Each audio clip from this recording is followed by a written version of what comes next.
আমার দুনিয়ার কোনো মাল আজকে কাজে আসলো না, আমার ক্ষমতা আমার কোনো কাজে আসলো না। তার মানে দুইটা বিষয় এখানে উল্লেখ করার দ্বারা বোঝা যায় একটা মানুষ অবাধ্য হয়ে যায় বিশেষ করে দুইটা কারণে, যখন সে টাকাওয়ালা হয় আর যখন সে ক্ষমতাওয়ালা হয়। এই সমাজে যত অবাধ্য আছে দেখবেন এই দুইটা বিষয়ের একটা তার মধ্যে আছে, নাইলে টাকা আছে নাইলে তার ক্ষমতা আছে। ও এই দুটো জিনিস দুনিয়াতে ব্যবহার করে সকল ধরনের পাপাচারে লিপ্ত হয়, আর এই দুইটা জিনিসকে সে দুনিয়ায় পাওয়াকে গর্বের মনে করে। আর কিয়ামতের দিন এই মাল এবং ক্ষমতার জন্য যখন আমলনামা বাম হাতে আসবে, ওই দিন এই দুইটার জন্য সে আফসোস করবে, আরে আমার মাল আমারে শেষ করে দিল, আমার ক্ষমতা আমাকে শেষ করে দিল। এজন্য আমরা যারা মাল নাই, ক্ষমতা নাই, সম্পদ নাই, ক্ষমতাও নাই, আফসোসের কোনো কারণ নাই। যদি আল্লাহ দেন বৈধ ওয়েতে, বৈধ পদ্ধতিতে, ওটা আমি দ্বীনের জন্য ব্যয় করব। মাল আছে দ্বীনের জন্য ব্যয় করব, ক্ষমতা আছে আমি দ্বীনের জন্য ব্যয় করব। কখনো অন্যায় কাজে যদি এগুলো ব্যবহার করি, কিয়ামতের দিন আমাকে আপনাকে এই মাল ক্ষমতার জন্য আফসোস করা লাগবে। এখন আসেন মূল কথা, যে আয়াতগুলো তিলাওয়াত করলাম। আল্লাহ তাআলা বলেন কুল্লু নাফসিম বিমা কাসাবাত রহিনা, প্রত্যেকটা মানুষ তার কর্মের কারণে আবদ্ধ থাকবে। মুফাসসিরিনে কেরাম বলেন এখানে উদ্দেশ্য হলো বাম হাতে যারা আমলনামা পাবে তারা তাদের কর্মের কারণে জাহান্নামের মধ্যে আবদ্ধ থাকবে। ইল্লা আসহাবাল ইয়ামিন, তবে যারা ডান হাতে আমলনামা পেয়েছে তারা নয়, কারণ ডান হাতে যারা আমলনামা পাবে ঠিকানা হলো জান্নাত। এইবার জান্নাতি জান্নাতের মধ্যে, জাহান্নামী জাহান্নামের মধ্যে। জান্নাতে যাওয়া আর আগ পর্যন্ত জান্নাতীর টেনশন থাকবে, পেরেশানি থাকবে, কিন্তু জান্নাতে যাওয়ার পরে আর কোনো টেনশন থাকবে না। হাসরের ময়দানে কেমন চিন্তিত থাকবে মানুষ। আল্লাহ তাআলা বলেন ইয়াউমা ইয়াফিরুল মারউ মিন আখিহি ওয়া উম্মিহি ওয়া আবিহি ওয়া সাহিবাতিহি ওয়া বানিহি লিকুল্লি ইমরিইম মিনহুম ইয়াউমাইযিন শা'নুন ইউগনি।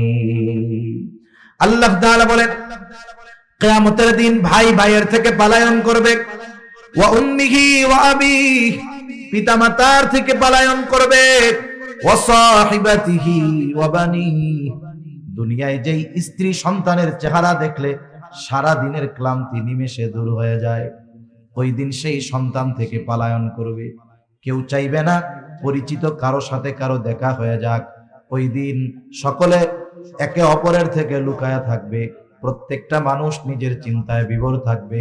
শুধু তাই না, মানুষেরা এমনও বলবে আল্লাহ আপনি সারা দুনিয়ার সব মানুষকে জাহান্নামে দিয়ে হলেও আপনি আমাকে মাফ করে দেন। কতটা চিন্তিত থাকবে মানুষ। কিন্তু ওই মানুষটা যখন জান্নাতে যাবে, হাসরের ময়দানে কাউকে চিনতে পারবে না বা চিনবে না, কিন্তু জান্নাতে যাওয়ার পরে কাউকে সে ভুলবে না। দুনিয়ায় যার সাথে একদিন দেখা হইছে তাকেও জান্নাতে গিয়ে খুঁজবে, কিন্তু বলেন তো জান্নাতে গিয়ে সে সবাইকে খুঁজবে ঠিক, কিন্তু সব পরিচিত মানুষকে সে কি জান্নাতে পাবে? পাবে না। তাফসীর ইবনে কাসির সহ পৃথিবীর সব প্রসিদ্ধ তাফসীরের মধ্যে এসেছে যে আল্লাহ তাআলা জান্নাতি আর জাহান্নামীদের মধ্যে দেখা কথাবার্তার ব্যবস্থা করে দিবেন। এই যে জান্নাতি খুঁজতেছে মনে মনে, আল্লাহ তাআলা জানেন কি জানেন না, এখন দেখার ব্যবস্থা করে দিবে। যাদের খুঁজতেছো এরা কই একটু দেখো। জান্নাতি জাহান্নামীকে দেখবে।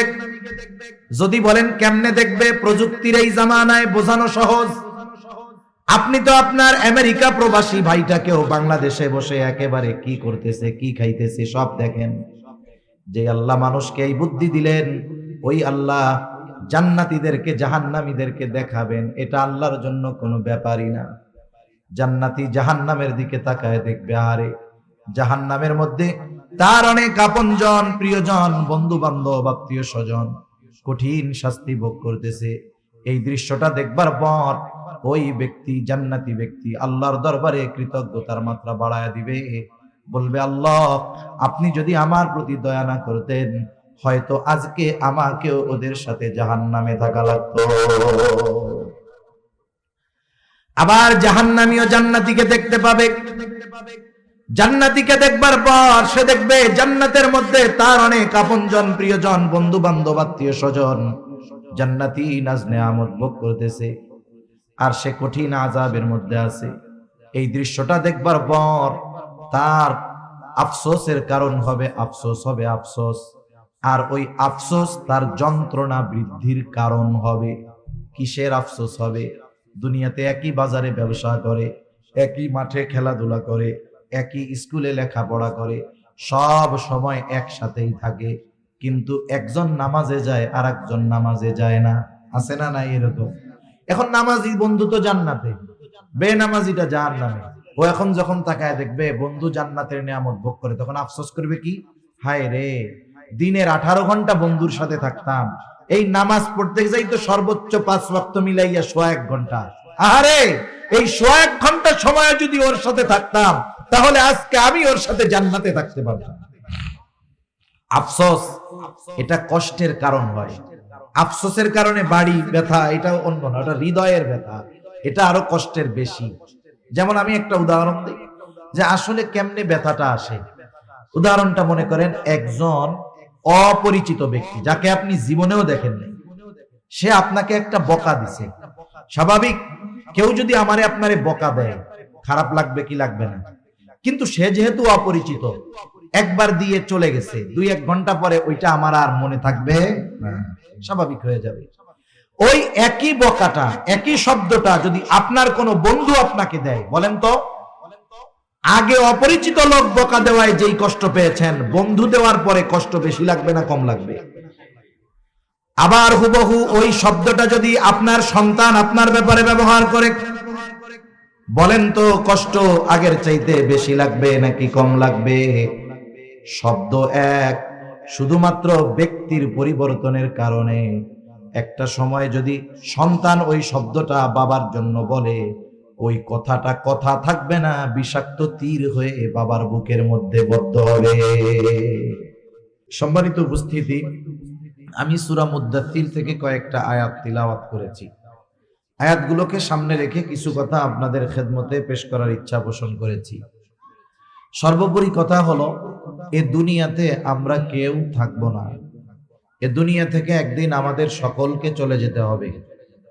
এ দুনিয়াতে হাজারো মতের মানুষ আছে, হাজারো ধর্মের মানুষ আছে, হাজারো বিশ্বাসের মানুষ আছে।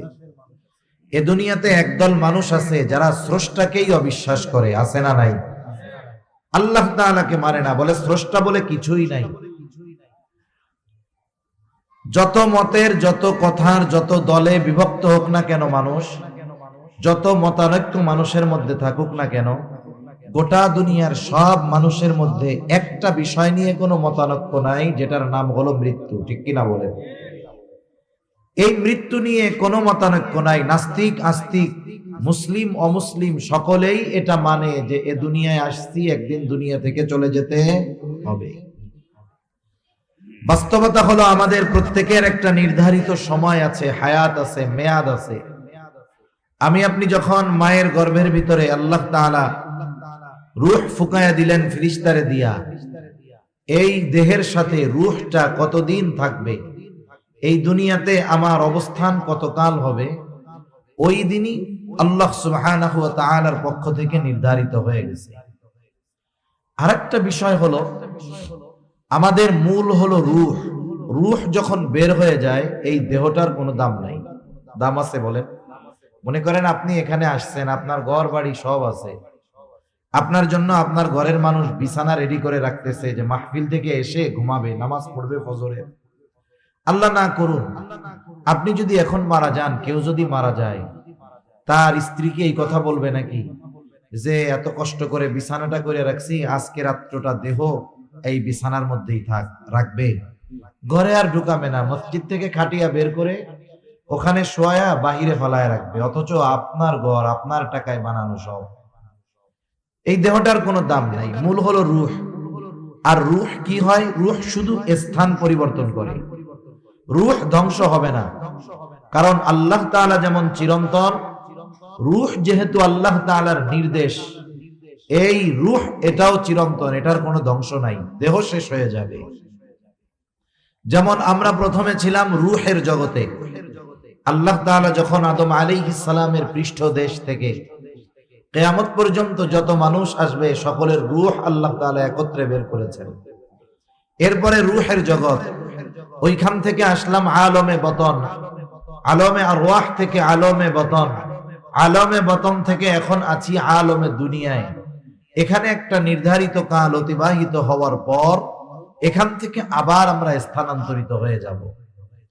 আমাদের প্রত্যেকেরই হায়াত নির্ধারিত নির্দিষ্ট আছে, কিন্তু আমাদের জানা নাই। এই যে বোতলের গায়ে লেখা থাকে যে এই পানিটার মেয়াদ কতদিন, এই যে লেখা আছে, আমরা এটা দেখে বুঝতে পারি যে এটা আমার জন্য কেনা উচিত হবে কিনা, কেনা যাবে কিনা, খাওয়া যাবে কিনা। আমাদেরও একটা নির্ধারিত মেয়াদ আছে, আছে ঠিক, কিন্তু সেটা আমাদের কারো জানা নাই। এজন্য আমাদের উচিত সব সময় প্রস্তুত থাকা, কারণ ওই সময়টা যখন চলে আসবে, আমি আপনি যত সুস্থ থাকি না কেন এ দুনিয়ায় থাকতে পারবো না।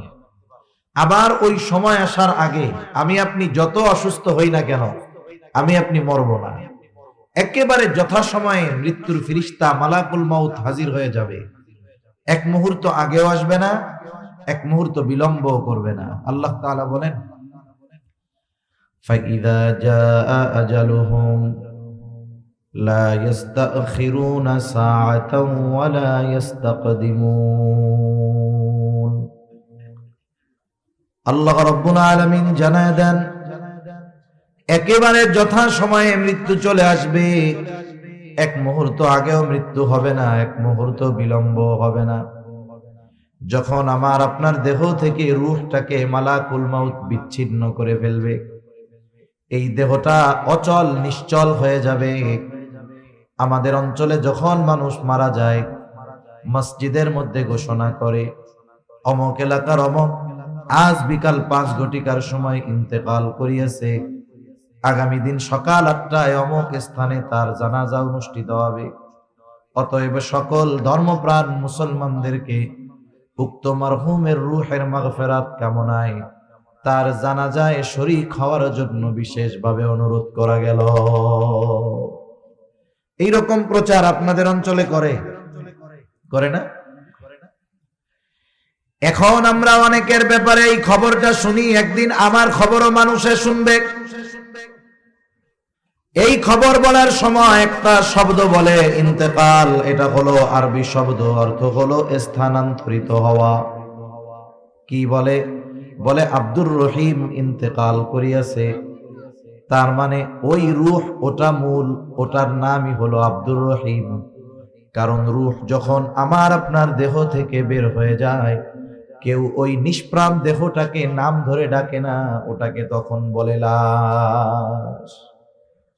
মানে যার মধ্যে কিছুই নাই, কি নাই, সব আছে, বলে আসলটাই তো নাই, রূহই তো নাই।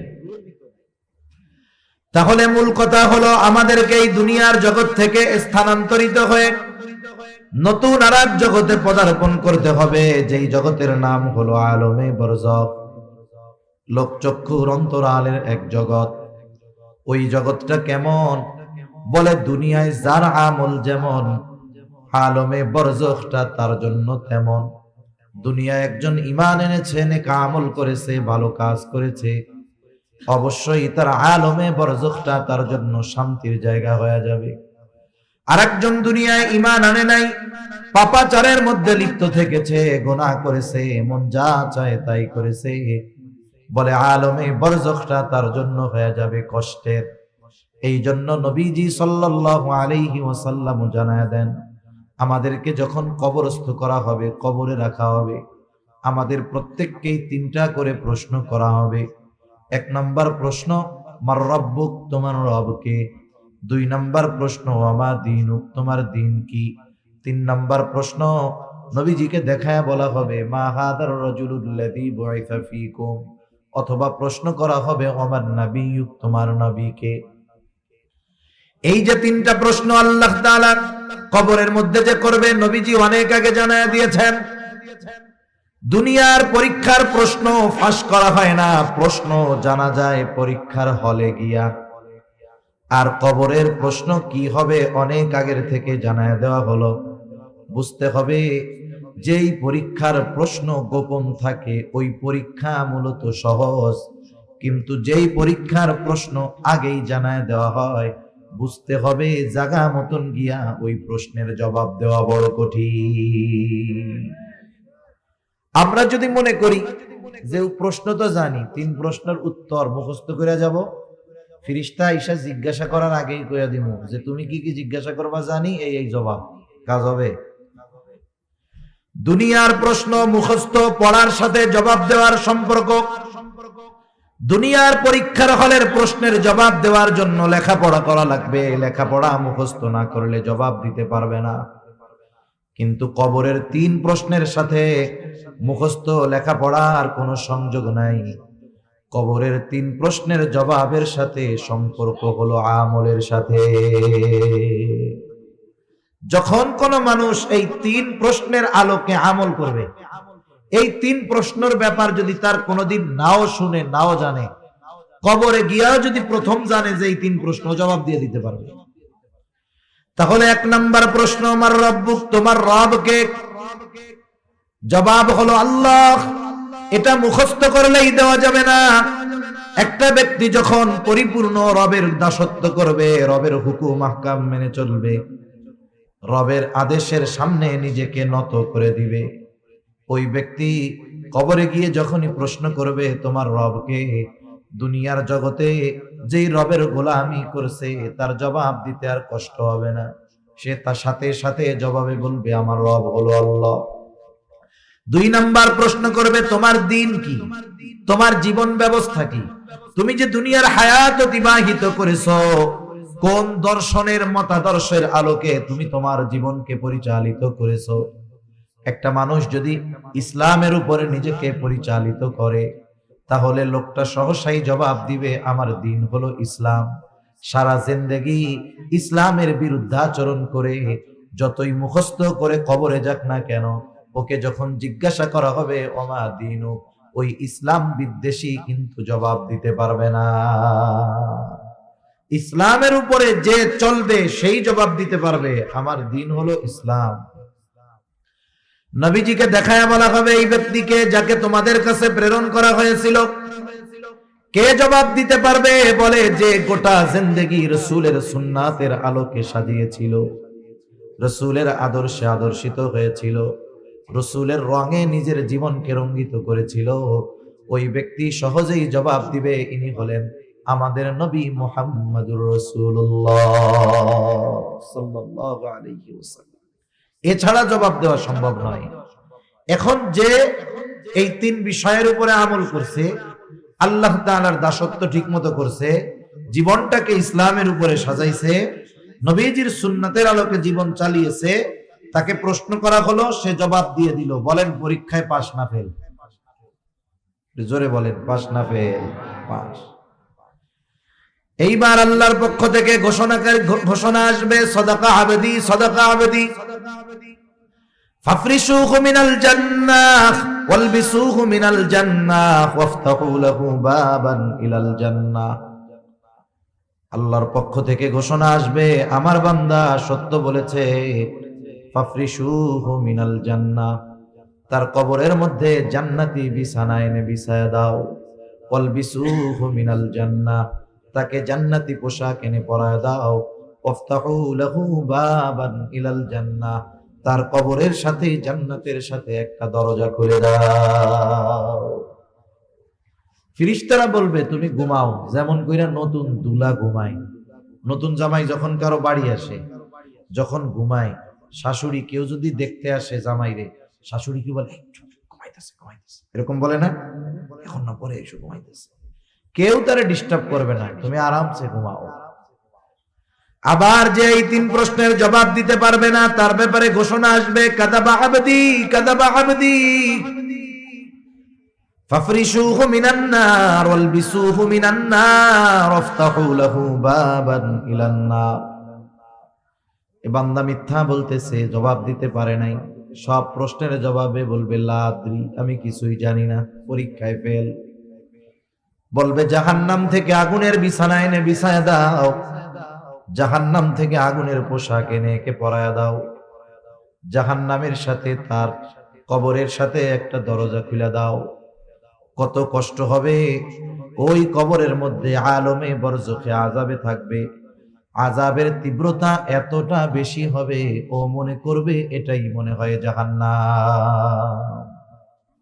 কারণ ওই রকম শাস্তি, আযাব কেউ কোনোদিন দেখে নাই। ফেরেশতারা তখন তাকে জানাবে, না, এটা জাহান্নাম নয়, বরং তোমার জন্য এর চাইতে কল্পনাতীত শাস্তি আল্লাহ তাআলা কিয়ামতের পরে তোমার জন্য প্রস্তুত করে রাখছে। ওইখানে তোমাকে অনন্তকাল থাকতে হবে। অবস্থাটা কি দেখেন, সে যেই আযাবে আছে আলমে বরজখে, মনে করবে এটাই মনে হয় জাহান্নাম। কিন্তু যখন আসল জাহান্নামের খবরটা শুনবে, দেখে নাই, শুধু ফেরেশতাদের কাছে শুনে এতটা ভীত সন্ত্রস্ত হয়ে যাবে, সে আল্লাহর কাছে বলতে থাকবে, আল্লাহ, কিয়ামত যেন কখনোই কায়েম না হয়।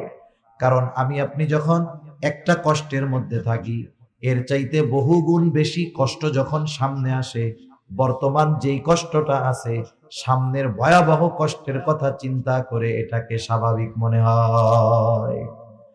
ওই কষ্টের কথা শুনেই তারা মনে করবে ভালো আছি, এজন্য আল্লাহর কাছে বলবে কিয়ামত কায়েম করেন না। আবার যার কবরটা জান্নাতের বাগান হবে, রাউদাতুম মিন রিয়াদিল জান্নাহ, ও মনে করবে এটাই মনে হয় জান্নাত। কিন্তু ফেরেশতারা তাকে জানাবে, না না, এটা জান্নাতের নিয়ামতের তুলনায় এটা কোনো কিছুই না। তোমার জন্য আল্লাহ তাআলা কল্পনাতীত জান্নাত তৈরি করে রাখছে। সেই জান্নাতের খবর আল্লাহ তাআলা দেন। জান্নাত কেমন? বলে, আ'আদতু লিইবাদিস সালিহিন মা লা আইনুন রাআত ওয়ালা উযুনুন সামিআত ওয়ালা খাতারা আলা কলবি বাশার। আল্লাহ তাআলা জানায় দেন, তিনি তার বান্দাদের জন্য, নেককার বান্দাদের জন্য এমন জান্নাত প্রস্তুত করে রেখেছেন, মা লা আইনুন রাআত, দুনিয়ার কোন চোখ এটা দেখে নাই, ওয়ালা উযুনুন সামিআত, ওই জান্নাতের প্রকৃত নিয়ামতের কথা দুনিয়ার কোন কান শুনে নাই, ওয়ালা খাতারা আলা কলবি বাশার, ওই জান্নাতের নিয়ামত প্রকৃত পক্ষে কেমন হতে পারে দুনিয়ার কোন মানুষের অন্তর এটা কল্পনাও করতে পারে না। সুবহানাল্লাহ। কি আছে জান্নাতের মধ্যে? আল্লাহ তাআলা বলেন জান্নাতের মধ্যে কি আছে? বলে, ওয়ালাকুম ফিহা মা তাশতাহি আনফুসুকুম, মন যা চায় জান্নাতের মধ্যে তাই আছে। দুনিয়াতে কিন্তু অনেক কিছু আমাদের মন চায়, কিন্তু দুনিয়ায় পাওয়া যায় না, ওইটাও জান্নাতে আছে। জান্নাতে গিয়া নতুন কইরা আরো যা মন চাবে তাও আল্লাহ তাআলা জান্নাতে রাখছে। যেমন দুনিয়ায় কত কিছু মন চায়, বলেন তো, দুনিয়াতে কেউ কি বুড়া হইতে চায় নাকি? বৃদ্ধ হইতে চায়? কেউ চায় না, অধিকাংশ মানুষ চায় না। দেখবেন সেলুনে গেলে অনেক সময় দেখা যায় বুড়া মানুষ দাড়ি চুল পাইকে গেছে, যে চুল কাটে, ওরে বলে, তুই কি কলপ লাগাস রে, কয়দিন পরেই আবার সাদা হয়ে যায়। এমন কলপ দিবি যেন একটাও পাকা চুল না দেখা যায়। এখন একজন তার সাদা দাড়িকে কালো করতে চায় কেন? কারণ সাদা থাকলে তো মুরব্বি মুরব্বি লাগে, কালো যদি হয় তাহলে একটু জোয়ান জোয়ান লাগবে, তাই না? তাহলে দুনিয়াতে কেউ বৃদ্ধ হতে চায় না, কিন্তু বাস্তবতা হলো সময়ের সাথে সাথে একটা সময় বৃদ্ধ হয়ে যেতে হয়, যৌবন থাকে না। তাহলে দুনিয়াতে মন চায় যে আমি বুড়া হব না, যুবক থাকব। বলে দুনিয়াতে মন চায়, তবে দুনিয়ায় সম্ভব নয়। জান্নাতে যে ঢুকবে সে চিরন্তন যুবক হয়ে ঢুকবে, কখনো সে বুড়া হবে না। 33 বছরের টকবগে যুবক থাকবে, কখনো কি হবে না? বুড়া হবে না। আবার দুনিয়াতে কেউ অসুস্থ হতে চায় না, মন চায় ঠিক, তবে কোনো না কোনো কারণে নিজের অজান্তে অসুস্থ হয়ে যেতেই হয়। বার্ধক্যকালে যত সুস্থ মানুষ হোক, বিভিন্ন অসুস্থতা এসে তাকে গ্রাস করে বসে। অনেক সময় যুবক মানুষ অসুস্থ হয়ে যায়। তাহলে দুনিয়ায় মন চায় চির সুস্থতা, কিন্তু দুনিয়ায় সম্ভব নয়। বলে জান্নাতে যে যাবে, একবার যখন ঢুকবে আর কোনোদিন সে অসুস্থ হবে না। এক কথায় দুনিয়ায় আপনার কত কিছু মনে চাইতে পারে, যা মন চায় সব জান্নাতে পাওয়া যাবে। আবার জান্নাতে গিয়ে নতুন করে যদি কিছু মনে চায় সেটাও আল্লাহ তাআলা দিবে। সুবহানাল্লাহ বলে। তাহলে যার কবরটা জান্নাতের বাগান, ও মনে করবে এটাই জান্নাত। যখন তাকে বলা হবে এর চাইতে কল্পনাতীত নেয়ামত তোমার জন্য প্রস্তুত করে রাখা হয়েছে, যেটা তুমি কিয়ামতের পরে পাবা, এইবার যখন ওই নেয়ামতের কথা শুনবে, সে আল্লাহর কাছে ফরিয়াদ করবে, বলবে আল্লাহ যথা দ্রুত সম্ভব আপনি কিয়ামত কায়েম করেন, আমি আমার অনন্তকালের চূড়ান্ত বাসস্থানে যেতে চাই। কারণ যখন এটারে সবচেয়ে ভালো মনে করছে, যখন এইটার চাইতে আরো বেশি ভালোর খবর শুনছে, এখন তর সয় না, আল্লাহ তাড়াতাড়ি আপনি কিয়ামত দেন যাতে করে আমি আমার আসল বাসস্থানে যেতে পারি। এখন আমাদের সবাইকে এই আলমে বরজখে যাওয়া লাগবেই, কোনো সন্দেহ নেই। আমাদের সকলকে দীর্ঘকাল এই আলমে বরজখের বাসিন্দা হতেই হবে। আলমে বরজখে আমাদের থাকতে হবে দীর্ঘকাল, তবে অনন্তকাল নয়। সর্বশেষ যেই ব্যক্তি দুনিয়া থেকে ইন্তেকাল করবে, স্থানান্তরিত হবে, সেও কমপক্ষে 40,000 বছর আলমে বরজখের বাসিন্দা থাকবে। আল্লাহ সুবহানাহু ওয়া তাআলা ইসরাফিল আলাইহিস সালামকে সিংহায় ফুৎকারের আদেশ দিবেন। প্রথমবার সিংহায় ফুৎকারের মাধ্যমে এ দুনিয়া থেকে মানব সভ্যতার ইতি ঘটবে। আল্লাহ তাআলা কোরআনুল কারীমের মধ্যে বলেন, ওয়ানুফিখা ফিস সূরি ফাসাইকা মান ফিস সামাওয়াতি ওয়া মান ফিল আরদ ইল্লা মান শাআল্লাহ সুম্মা নুফিখা ফীহি উখরা ফাইযা হুম কিয়ামুন ইয়ানজুরুন। আল্লাহ রাব্বুল আলামিন বলেন, প্রথমবার সিংহায় ফুৎকার দেওয়ার পর ফাসাইকা মান ফিস সামাওয়াতি ওয়া মান ফিল আরদি ইল্লা মান শাআল্লাহ। আল্লাহ তাআলা যেগুলো চান সেগুলো ছাড়া যত প্রাণী আছে, যত প্রাণ আছে, যত মানুষ আছে, সিংহায় ফুৎকারের আওয়াজটা এত বিকট হবে যে সব প্রাণী অজ্ঞান হয়ে যাবে। মুফাসসিরিন ইকরাম বলেন, প্রথমে অজ্ঞান হবে, এরপরে সবার মৃত্যু ঘটবে, এর মাধ্যমে সর্বশেষ মানুষটাও আলমে বরজখের বাসিন্দা হয়ে যাবে। এরপরে পুনরায় আবার সিংহায় ফুৎকার দেওয়া হবে। মুফাসসিরিন ইকরাম বলেন, দুই সিংহায় ফুৎকারের মাঝে ব্যবধান হলো কমপক্ষে 40,000 বছর। এই হিসাবে যেই মানুষটা সর্বশেষ দুনিয়া থেকে বিদায় নিবে, ও কমপক্ষে 40,000 বছর আলমে বরজখে থাকবে। আল্লাহ তাআলা এরপরে বলেন, সুম্মা নুফিখা ফীহি উখরা ফাইযা হুম কিয়ামুন ইয়ানজুরুন।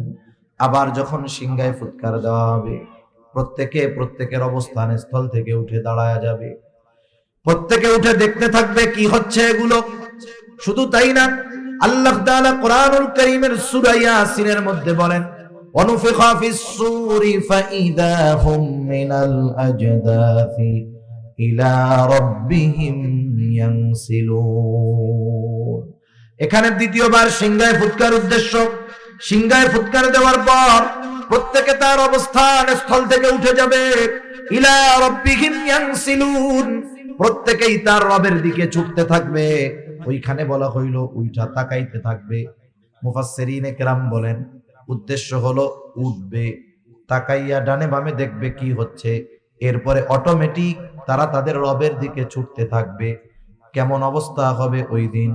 মানুষেরা উঠবে, এতটা ভীত সন্ত্রস্ত থাকবে, যার কবরে আযাব ছিল সেও কবরের আযাবের কথা ভুলে যাবে। একদল মানুষ বলবে, কি বলবে?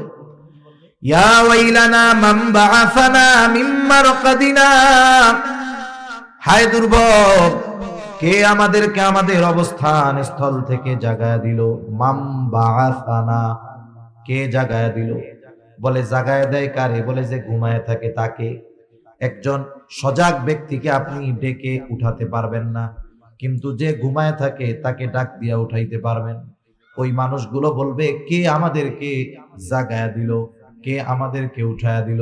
অথচ ছিল আযাবে, এখন বলতেছে উঠায়া দিল কে? তার মানে হাসরের ময়দানে উঠবার পর অবস্থা দেখে এতটা ভীত সন্ত্রস্ত তারা হবে, যাদের কবরের মধ্যে আযাব ছিল সেই আযাবের কথা তারা ভুলে যাবে। কেমন অবস্থা হবে? নবীজি সাল্লাল্লাহু আলাইহি ওয়াসাল্লাম বলেন, কিয়ামতের দিন সকলে বিবস্ত্র অবস্থায় উঠবে। আয়েশা সিদ্দিকা রাদিয়াল্লাহু তাআলা আনহা জিজ্ঞাসা করেন, ইয়া রাসূলুল্লাহ, মানুষেরা বিবস্ত্র অবস্থায় উঠবে, নারী পুরুষ সবাই বস্ত্রহীন থাকবে, কেউ কি লজ্জা পাবে না? একজন কি আরেকজনের দিকে তাকাবে না? নবীজি জানায় দেন, আয়েশা, মানুষ এতটা চিন্তিত ভীত সন্ত্রস্ত থাকবে যে একজন আরেকজনের দিকে তাকানোর বিষয়টা চিন্তাও করবে না। কেমন চিন্তাগ্রস্ত থাকবে মানুষ সেই দিন।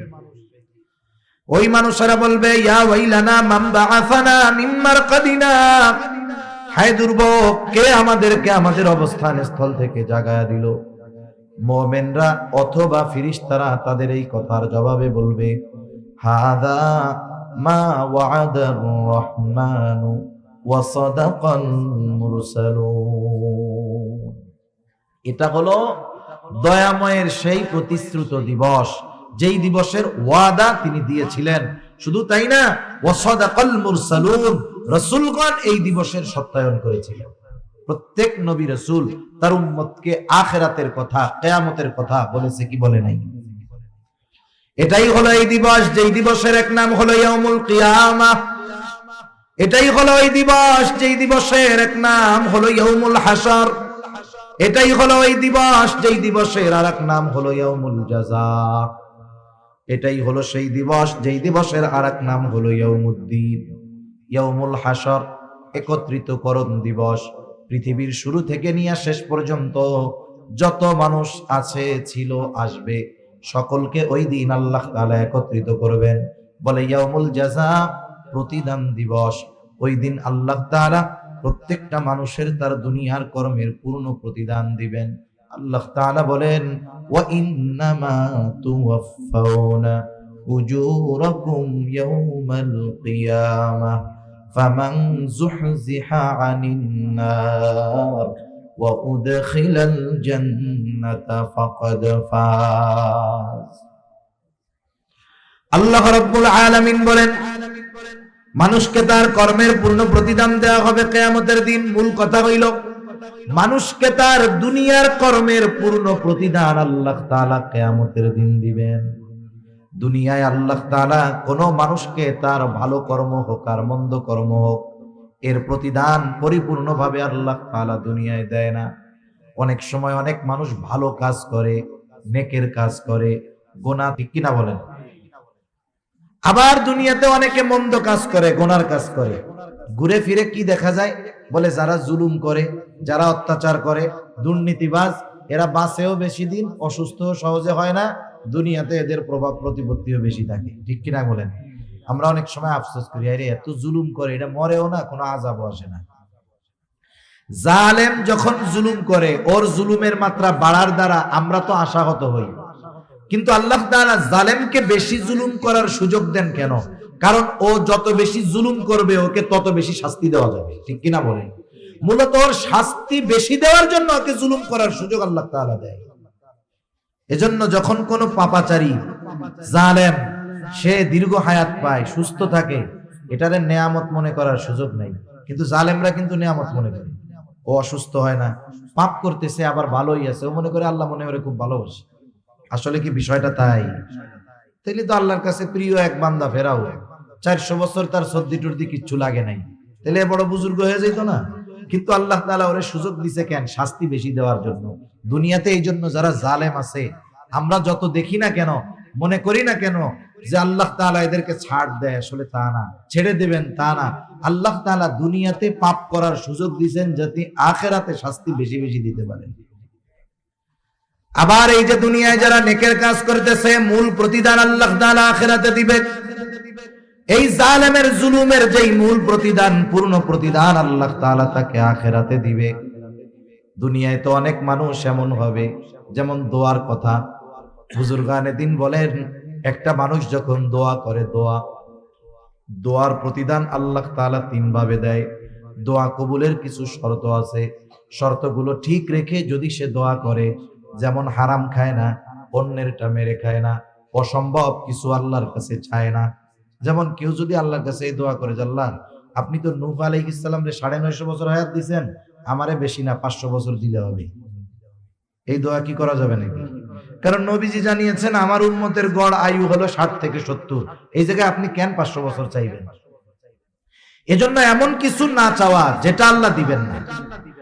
এই বিষয়গুলো কিছু বিষয় আছে ঠিক রেখে যদি আল্লাহর কাছে দোয়া করা হয় তাহলে ওই ব্যক্তির দোয়া কবুল হয়, কোনো সন্দেহ নাই। তবে দোয়ার প্রতিদান আল্লাহ তাআলা তিনটা স্তরে দেন। কয় স্তরে? প্রথম হলো দোয়া করার সাথে সাথেই আল্লাহ তাআলা কবুল করেন। আপনি আমি আমার আপনার জীবনের অনেক দোয়া আছে যে নগদে করছি আল্লাহ তাআলার কাছে কবুল হয়ে গেছে, এইরকম নজির আপনি অনেক পাবেন। কথার কথা মনে করেন একটা উদাহরণ দেই। গভীর রাত আপনার বাবা আপনার মা অথবা সন্তান অসুস্থ হয়ে গেছে, রাত বাজে 3টা 4টা, রোগী হসপিটালে নিয়ে যেতে হবে। আপনি যখন এখান থেকে ঘর থেকে বের হবেন, স্বাভাবিক 2টা 3টার সময় কোনো ধরনের গাড়ি না পাবেন না, এটাই স্বাভাবিক, ঠিক কিনা বলেন? কিন্তু গাড়ি তো প্রয়োজন। আপনি যখন ঘর থেকে বের হবেন হয়তো হাত উঁচু করবেন না, কিন্তু অন্তরে অন্তরে আল্লাহর কাছে বলবেন আল্লাহ রে এখন যদি একটা গাড়ি মিলা যাইতো কতই না ভালো হইতো। গেট খোলা বাহির হইলেন, দেখলেন যে একটা সিএনজি আপনার সামনে আইসা হাজির। কিরে ভাই কই যাবা? বলে চিটাগাং মেডিকেলে যাব, ওইখান থেকে একজন লোকরে আনতে হবে। তখন আপনি বলবেন কি যে দাঁড়াও আমার একজন রুগী আছে সেও যাবে। একটু চিন্তা করেন, আপনি মনে করতেছেন এটা সাধারণ বিষয়, না না, ওই যে বের হওয়ার সময় অন্তরে আল্লাহর কাছে দোয়া করেছেন ওইটা আল্লাহ তাআলা নগদেই কবুল করে নিছে। এরকম একটা দুইটা না, আপনি আমি যদি খেয়াল করি আমার আপনার জীবনে হাজার হাজার দোয়া আছে যেটা আল্লাহ নগদে দিয়েছেন। দোয়ার দ্বিতীয় অবস্থা হয় আল্লাহ তাআলা নগদে দেন না, দুনিয়ায় দেন, তবে একটু বিলম্বে দেন। আপনি সেই 2000 সাল থেকে দোয়া করতেছেন আল্লাহ আমারে একটু আপনার ঘরটা জিয়ারত করার তৌফিক দেন, নবীর রওজার পাশে দাঁড়াইয়া সরাসরি সালাম দেওয়ার তৌফিক দেন।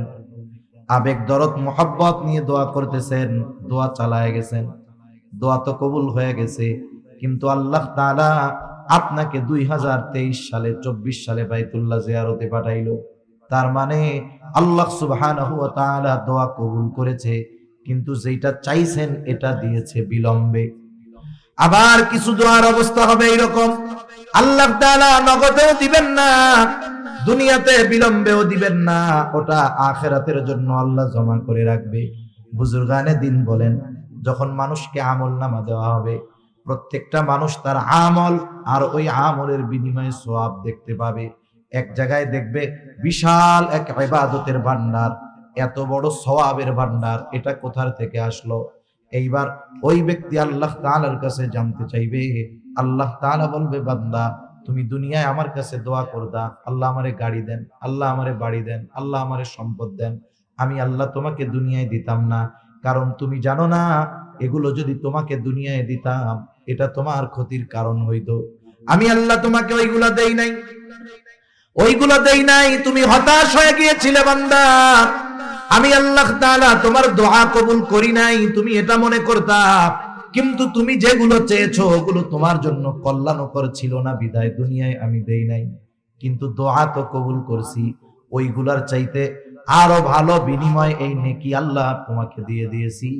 এইবার ওই বান্দা তখন আল্লাহর কাছে বলবে আল্লাহ তাইলে দুনিয়ায় আপনি যেইগুলো দিয়েছিলেন ওইগুলো দুনিয়ায় না দিয়ে আখিরাতের জন্য জমা রাখলে ভালো হইতো। এজন্য দুনিয়া চাই আমরা অনেক কিছু, দুনিয়ায় আল্লাহ তাআলা ওই দুনিয়ার ওই বস্তুটা আমারে দেয় না, হতাশ হয়ে যাই, না না, যেগুলো পাবো আখিরাতে ওই দুনিয়াবি ওই বিষয়গুলো পাওয়ার কারণে হতাশ হব। আল্লাহর তখন বলো দুনিয়াবি ওই বিষয়গুলো দুনিয়ায় না দিয়া আমার জন্য আখিরাতে রেখে দিতেন, এটাই ভালো হইতো। কোন কথার থেকে জানি গেলাম এইদিকে, যে আমরা আল্লাহ তাআলার কাছে চাই যে আল্লাহ সুবহানাহু ওয়া তাআলা আসলে বান্দাকে দেন, বান্দার দোয়া আল্লাহ তাআলা কবুল করেন। দোয়ার প্রতিদানটা আল্লাহ তাআলা 3 ভাবে দেয়। এজন্য আল্লাহ সুবহানাহু ওয়া তাআলার কাছে চাওয়ার ক্ষেত্রে শর্তগুলো যদি ঠিক থাকে, আশা করা যায় আল্লাহ সুবহানাহু ওয়া তাআলা বান্দাকে এই বিনিময় থেকে মাহরুম করবেন না। সুবহানাল্লাহ। হাসরের ময়দানের অবস্থার থেকে বলতেছিলাম আর কি। হাসরের ময়দানের মুসিবতটা এমন হবে, আয়েশা সিদ্দিকা রাদিয়াল্লাহু তাআলা আনহা জিজ্ঞাসা করলেন, ইয়া রাসূলুল্লাহ, মানুষেরা কি লজ্জা পাবে না? নবীজি বলেন, মানুষেরা এত চিন্তিত ভীত থাকবে যে সে কারো দিকে তাকানোর বিষয়টাও সেই দিন চিন্তা করবে না। আল্লাহ সুবহানাহু ওয়া তাআলা ওই দিন একত্রিত কেন করবেন এই কথার থেকে গিয়েছিলাম যে ইয়াউমুল জাযা, প্রতিদান দিবস। আল্লাহ তাআলা ওই দিন মানুষকে তার দুনিয়ার কর্মের পূর্ণ প্রতিদান দিবেন। আল্লাহ তাআলা শুধু প্রতিদান দিবেন তা নয়, প্রতিদান দেওয়ার আগে প্রত্যেকটা মানুষকে তার দুনিয়ার কর্মগুলোর ব্যাপারেও অবগত করবে। আমি দুনিয়ায় কি কাজ করেছি আমার মনে না থাকলেও আল্লাহ তাআলা ওই দিন মনে করায় দেন। হাসরের ময়দানে কয়েকটা মুহূর্ত হবে সবচাইতে জটিল মুহূর্ত, চিন্তার মুহূর্ত। মানুষগুলো একেবারে ওই সময়ে নিস্তব্ধ নীরব হয়ে যাবে। এর মধ্যে একটা হলো যখন আমলনামা দেওয়ার ঘোষণা দেওয়া হবে। আমলনামা, দুনিয়ায় কি করছি এই আমলনামা ফাইল আমাদের কাছে পৌঁছানোর খবর দেওয়া হবে। একেবারে পিনপতন নীরব হয়ে যাবে, কোনো কথা নাই, সকলে চিন্তিত, না জানি কোন হাতে আমলনামা পাই। আমলনামাগুলো ছেড়ে দেওয়া হবে, কারণ আমার আপনার সাথে সর্বদা আমার আপনার কর্মগুলোর সাক্ষী সংরক্ষণের লোক সবাই আছে, ফেরেশতারা আছে। আমার কর্ম, আমার কথা, আমার কাজ সব সংরক্ষণ করা হচ্ছে, সাথে সাথে তারাও আমার কর্মগুলোর ব্যাপারে সাক্ষী হচ্ছে। সব প্রস্তুত, কিয়ামতের দিন ছেড়ে দেওয়া হবে। প্রত্যেকের আমলনামা প্রত্যেকের কাছে গিয়ে পৌঁছায়া যাবে। আমারটা অন্যের কাছে, অন্যেরটা আমার কাছে আসবে, বিষয়টা এমন নয়। আমলনামাগুলো কেউ ডান হাতে পাবে, কেউ বাম হাতে পাবে। সকলেই আশা করবে আজকে যেন আমি আমার আমলনামাটা ডান হাতে পাই। কিন্তু বাস্তবতা হলো ইচ্ছা করলেই হবে না, বরং আমলনামা কে ডান হাতে পাবে কে বাম হাতে পাবে এটা তার দুনিয়ার কর্মের উপরেই নির্ভর করবে। একটা বিষয় দেখেন, দুনিয়াতে আমাদের গড় আয়ু 60 থেকে 70 বছর। সবাই তো আর 70 বছর বাঁচে না, কেউ একটু বেশি বাঁচে, এর সংখ্যা কম। কিন্তু 70-এর কম, এটাই সংখ্যা বেশি। অথচ এই অল্প সময়ে 60-70 বছরের হায়াতটা এত দাম যে এই 60-70 বছরের কর্মের উপরে নির্ভর করতেছে আমার পুরো অনন্তকালের অবস্থা। এজন্য আমরা দুনিয়ার সময়টাকে একেবারে হেলায় খেলায় বিনষ্ট করে ফেলি, এটা কখনোই ঠিক হবে না। এবার আমলনামা যারা ডান হাতে পাবে তারা তো আনন্দিত হয়ে যাবে। তাদের অভিব্যক্তি কেমন হবে, তারা কতটা আনন্দিত হবে, আল্লাহ তাআলা কোরআনুল কারীমের মধ্যে জানায় দেন। আল্লাহ তাআলা বলেন, ফাআম্মা মান উতিয়া কিতাবাহু বিয়ামিনি ফায়াকুলু হাউম ইকরাউ কিতাবিয়া ইন্নী যানানতু আন্নী মুলাকিন হিসাবিয়া। যারা ডান হাতে আমলনামা পাবে ওরা এতটা আনন্দিত হবে, মানুষদেরকে ডেকে ডেকে বলবে, হাউম ইকরাউ কিতাবিয়া, এই তো আমার কিতাব, এই তো আমার আমলনামা, তোমরা পড়ো আমার কিতাব, পড়ো আমার আমলনামা। আমরা যখন ছোটবেলায় প্রাইমারিতে পড়ছি, আমাদের সময় শুধু পরীক্ষায় কে কোন বিষয়ে কত পাইছে এটা জানানো হতো না, একেবারে খাতা সহ দিয়ে দেওয়া হতো। স্যার বলতো, দেখো কি লেখছো, কোথায় কোথায় ভুল হইছে। আবার বলতো, খাতা বাসায় নিয়ে যাবা, আব্বা আম্মাকে দেখাইয়া সিগনেচার করে আনবা। এখন তো শুধু মার্ক জানায়া দেয়। এখন ইংরেজি বা অঙ্ক খাতা দিল যে 100-তে 100 পাইছে, তার মানে তার অঙ্কে কোনো ভুল হয় নাই। বলেন তো সে খুশি হয় না বেজার হয়? অন্যরাও বলে, দেখি তো দোস্ত তোমার খাতাটা, ও বলে দেখ কত পেয়েছে, খুশির ঠেলায়, ঠিক না? এখন জিজ্ঞাসা করে, আমরা তো একই লেখাপড়া করছি, তা আমাদের তো 100 মার্কের কমন হয় নাই, তুমি 100 উত্তর কেমনে দিলা?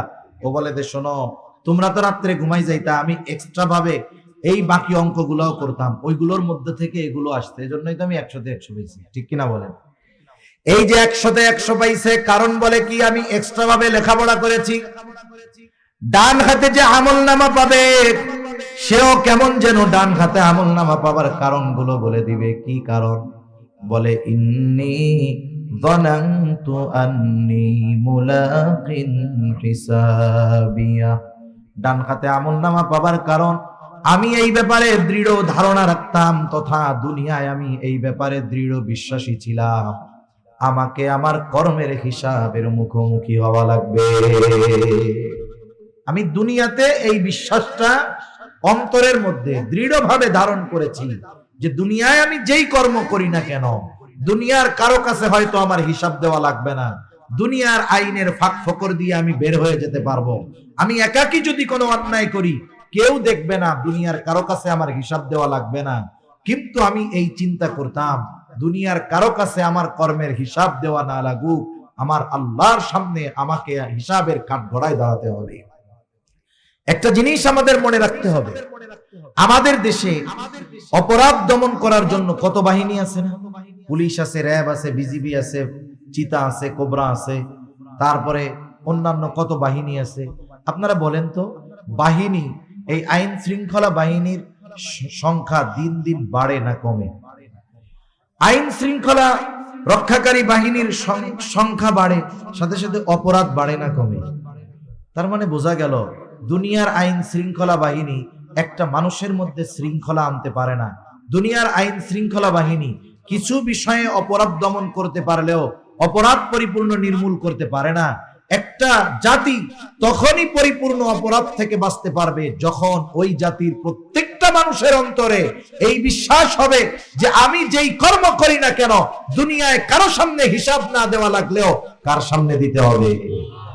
এজন্যই বুজুর্গানে দ্বীনের সাথে থাকার দরকার, এজন্যই আহলুল্লাহদের সাথে সহবত দরকার। হুজুর সর্বশেষ কথাটা বলে গেছে যে আহলুল্লাহ যারা, আহলে দিল যারা, এদের সাথে কেন থাকতে হবে?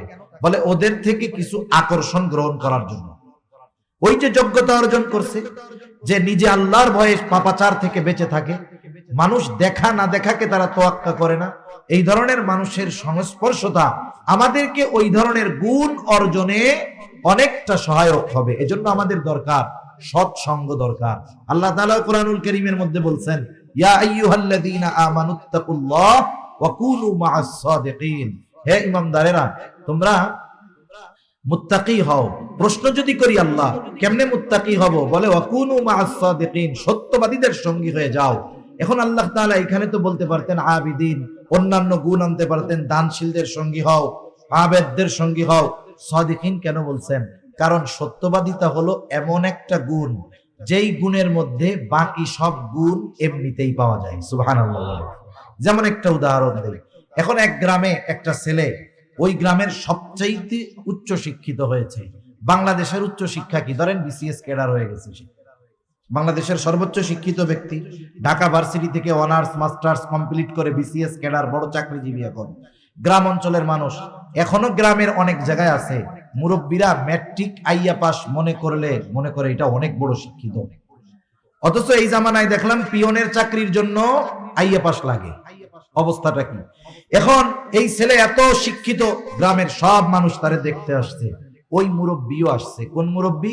যে ম্যাট্রিক পাসকে অনেক বড় শিক্ষিত মনে করে। মুরব্বী মানুষ তো সহজ সরল, সবাই আইসে কথাবার্তা বলে চলে গেছে, মুরব্বী দাঁড়ায় আছে।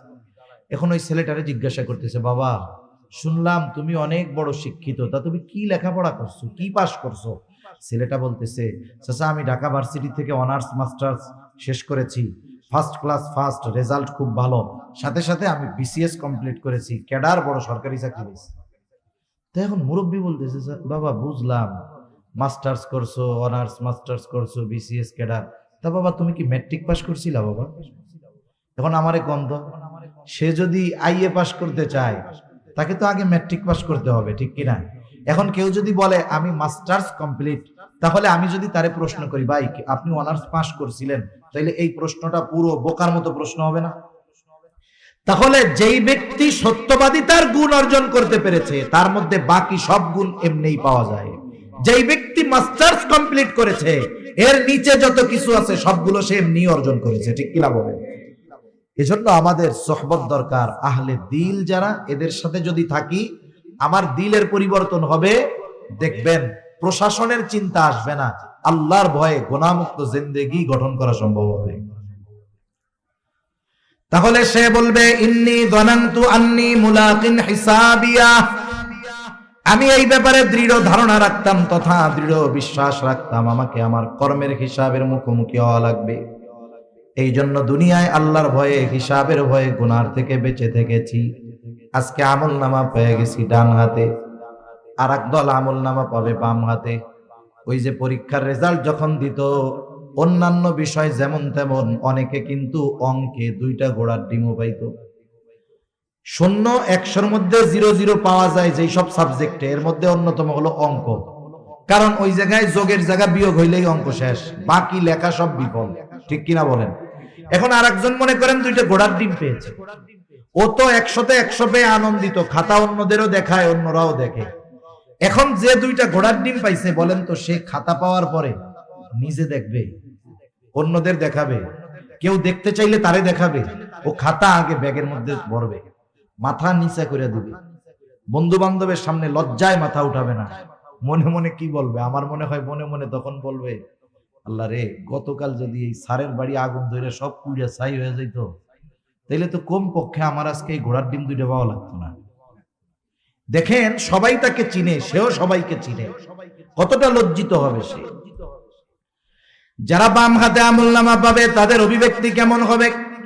আল্লাহ তাআলা বলেন, ওয়া আম্মা মান উতিয়া কিতাবাহু বিশিমালি ফায়াকুলু ইয়া লাইতানি লাম উতা কিতাবিয়া ওয়া লাম আদরি মা হিসাবিয়া ইয়া লাইতাহা কানাতিল কাদিয়া মা আগনা আন্নি মালিয়া হালাকা আন্নি সুলতানিয়া।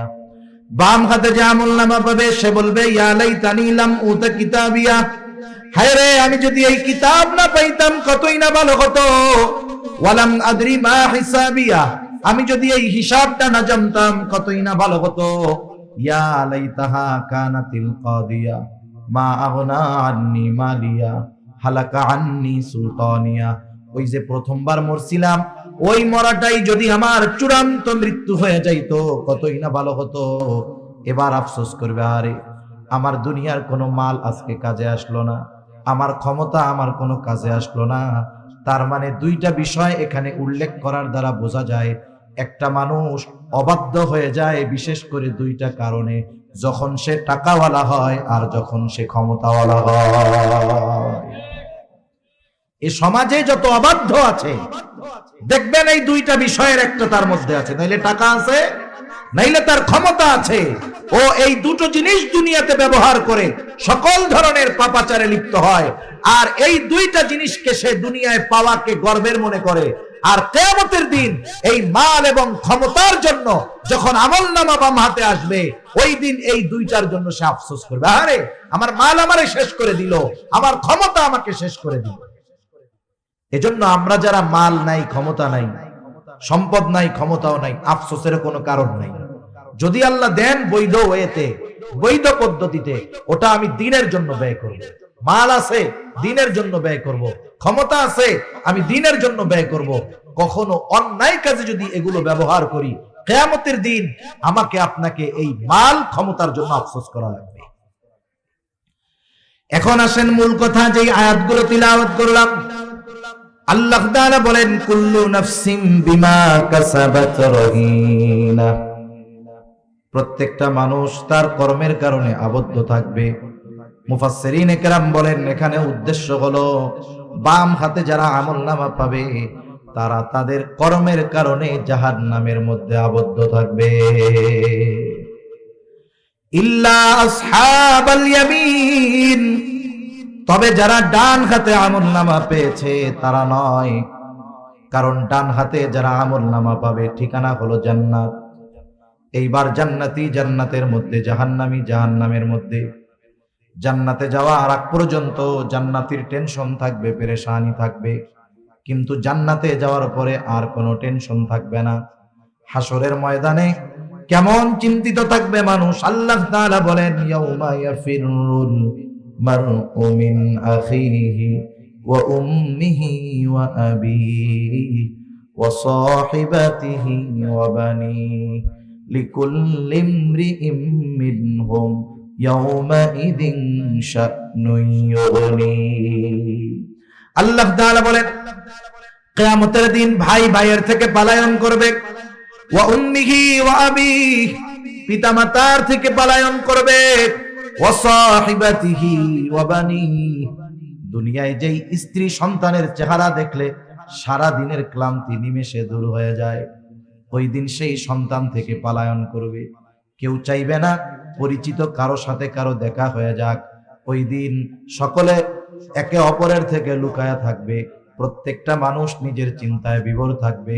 শুধু তাই না, মানুষেরা এমনও বলবে, আল্লাহ আপনি সারা দুনিয়ার সব মানুষকে জাহান্নামে দিয়ে হলেও আপনি আমাকে মাফ করে দেন। কতটা চিন্তিত থাকবে মানুষ। কিন্তু ওই মানুষটা যখন জান্নাতে যাবে, হাসরের ময়দানে কাউকে চিনতে পারবে না বা চিনবে না, কিন্তু জান্নাতে যাওয়ার পরে কাউকে সে ভুলবে না। দুনিয়ায় যার সাথে একদিন দেখা হইছে তাকেও জান্নাতে গিয়ে খুঁজবে। কিন্তু বলেন তো, জান্নাতে গিয়ে সে সবাইকে খুঁজবে ঠিক, কিন্তু সব পরিচিত মানুষকে সে কি জান্নাতে পাবে? পাবে না। তাফসীর ইবনে কাসীর সহ পৃথিবীর সব প্রসিদ্ধ তাফসীরের মধ্যে এসেছে যে আল্লাহ তাআলা জান্নাতি আর জাহান্নামীদের মধ্যে দেখা কথাবার্তার ব্যবস্থা করে দিবেন। এই যে জান্নাতি খুঁজতেছে মনে মনে, আল্লাহ তাআলা জানেন কি জানেন না, এখন দেখার ব্যবস্থা করে দিবে। যাদের খুঁজতেছ এরা কই একটু দেখো। জান্নাতি জাহান্নামীকে দেখবে। যদি বলেন কেমনে দেখবে, প্রযুক্তির এই জামানায় বোঝানো সহজ। আপনি তো আপনার আমেরিকা প্রবাসী ভাইটাকেও বাংলাদেশে বসে একেবারে কি করতেছে কি খাইতেছে সব দেখেন। যে আল্লাহ মানুষকে এই বুদ্ধি দিলেন, ওই আল্লাহ জান্নাতীদেরকে জাহান্নামীদেরকে দেখাবেন, এটা আল্লাহর জন্য কোনো ব্যাপারই না। জান্নাতি জাহান্নামের দিকে তাকায় দেখবে, আরে জাহান্নামের মধ্যে তার অনেক আপনজন, প্রিয়জন, বন্ধু বান্ধব, আত্মীয় স্বজন কঠিন শাস্তি ভোগ করতেছে। এই দৃশ্যটা দেখবার পর ওই ব্যক্তি, জান্নাতি ব্যক্তি আল্লাহর দরবারে কৃতজ্ঞতার মাত্রা বাড়ায় দিবে, বলবে, আল্লাহ আপনি যদি আমার প্রতি দয়া না করতেন, হয়তো আজকে আমাকেও ওদের সাথে জাহান্নামে থাকা লাগতো। আবার জাহান্নামীও জান্নাতীকে দেখতে পাবে। জান্নাতীকে দেখবার পর সে দেখবে জান্নাতের মধ্যে তার অনেক আপনজন, প্রিয়জন, বন্ধু বান্ধব, আত্মীয় স্বজন জান্নাতি নাজ নেয়ামত ভোগ করতেছে, আর সে কঠিন আযাবের মধ্যে আছে। এই দৃশ্যটা দেখবার পর তার আফসোসের কারণ হবে, আফসোস হবে, আফসোস। আর ওই আফসোস তার যন্ত্রণা বৃদ্ধির কারণ হবে। কিসের আফসোস হবে? দুনিয়াতে একই বাজারে ব্যবসা করে, একই মাঠে খেলাধুলা করে, একই স্কুলে লেখাপড়া করে, সব সময় একসাথেই থাকে, কিন্তু একজন নামাজে যায় আর একজন নামাজে যায় না। আছে না নাই এরকম? এখন নামাজি বন্ধু তো জান্নাতে, বেনামাজিটা জাহান্নামে। ও এখন যখন তাকায় দেখবে বন্ধু জান্নাতের নিয়ামত ভোগ করে, তখন আফসোস করবে কি, হায় রে, দিনের 18 ঘন্টা বন্ধুর সাথে থাকতাম, এই নামাজ পড়তে যাই তো সর্বোচ্চ 5 ওয়াক্ত মিলাইয়া 1 ঘন্টা, আরে এই 1 ঘন্টা সময় যদি ওর সাথে থাকতাম তাহলে আজকে আমি ওর সাথে জান্নাতে থাকতে পারতাম। আফসোস এটা কষ্টের কারণ হয়। আফসোসের কারণে বাড়ি ব্যথা, এটা অন্য না, এটা হৃদয়ের ব্যথা, এটা আরো কষ্টের বেশি। যেমন আমি একটা উদাহরণ দিই যে আসলে কেমনে ব্যথাটা আসে। উদাহরণটা মনে করেন একজন অপরিচিত ব্যক্তি যাকে আপনি জীবনেও দেখেন নাই, সে আপনাকে একটা বকা দিছে। স্বাভাবিক, কেউ যদি আমারে আপনারে বকা দেয় খারাপ লাগবে কি লাগবে না? কিন্তু সে যেহেতু অপরিচিত, একবার দিয়ে চলে গেছে, 2-1 ঘন্টা পরে ওইটা আমার আর মনে থাকবে না, স্বাভাবিক হয়ে যাবে। ওই একই বকাটা, একই শব্দটা যদি আপনার কোনো বন্ধু আপনাকে দেয়, বলেন তো আগে অপরিচিত লোক বকা দেওয়ায় যেই কষ্ট পেয়েছেন, বন্ধু দেওয়ার পরে কষ্ট বেশি লাগবে না কম লাগবে? আবার হুবহু ওই শব্দটা যদি আপনার সন্তান আপনার ব্যাপারে ব্যবহার করে, বলেন তো কষ্ট আগের চাইতে বেশি লাগবে নাকি কম লাগবে? শব্দ এক, শুধুমাত্র ব্যক্তির পরিবর্তনের কারণে একটা সময় যদি সন্তান ওই শব্দটা বাবার জন্য বলে, ওই কথাটা কথা থাকবে না, বিষাক্ত তীর হয়ে বাবার বুকের মধ্যে বদ্ধ হবে। শব্দ এক, শুধুমাত্র ব্যক্তির পরিবর্তনের ক্ষেত্রে ওই শব্দের আঘাত কঠিন থেকে কঠিনতর হয়ে যায়। এজন্য তাদের আফসোস কষ্ট বৃদ্ধির কারণ হবে, আফসোস করবে, কেন গেলাম। আল্লাহ তাআলা শুধু দেখা নয়, উভয় দলের মধ্যে কথাবার্তার ব্যবস্থা করে দিবে। আল্লাহ তাআলা বলেন, ফি জান্নাতিন ইয়াতাসাআলুনা আনিল মুজরিমিন, জান্নাতীরা পরস্পর মুজরিমদের কাছে জানতে চাইবে, প্রশ্ন করবে, মা সালাকাকুম ফি সাকার, কোন কারণে তোমরা সাকারের অধিবাসী হইলা, কোন কারণে তোমরা জাহান্নামী হইলা। এইবার তাদের এই প্রশ্নের জবাবে জাহান্নামীরা তাদের জাহান্নামে যাওয়ার কারণ বলবে। এক নাম্বার কারণ বলবে, ক্বালু লাম নাকু মিনাল মুসাল্লিন, এক নাম্বার কারণ আমরা জাহান্নামে আসার যে আমরা মুসল্লি ছিলাম না। মুসল্লি কাকে বলে? বলে সপ্তাহে একদিন মসজিদে হাজিরা দিলে কিন্তু সে মুসল্লি নয়। আমাদের ঢাকা শহরে 10 তলা মসজিদও আছে, জুমার দিন 10 তলা ভরে যায়, ওই বিল্ডিং এর ছাদটাও ভরে যায়, মসজিদের ছাদ। এরপরে সামনের যেই রাস্তা, 10 তলা বিল্ডিং, মসজিদের মধ্যে যত মানুষ, রাস্তায় তার চাইতেও বেশি। প্রত্যেকটা মহল্লার মসজিদের মধ্যে এই অবস্থা। চিন্তা করে দেখেন, এত নামাজি আসছে কোথার থেকে? অবশ্যই ওই মহল্লার মধ্যে এত মুসলমান আছে বিধায় এত মানুষ, ঠিক কিনা গো? আফসোসের ব্যাপার, যেই মহল্লার 5 তলা 7 তলা 10 তলা মসজিদ, জুমার দিন লোক ধরে না, রাস্তাও ভরে যায়, ওই মহল্লার ওই মসজিদে জুমার দিন বিকাল বেলায় আসরের নামাজ নিচের কাতার গুলো ভরে না, ঠিক কিনা গো? তাহলে সপ্তাহে একদিন মসজিদে হাজিরা দিলে সে মুসল্লি নয়। মুসল্লি হলো সে শত ব্যস্ততা থাকার পরেও যেই লোকটা কখনো নামাজ বাদ দেয় না।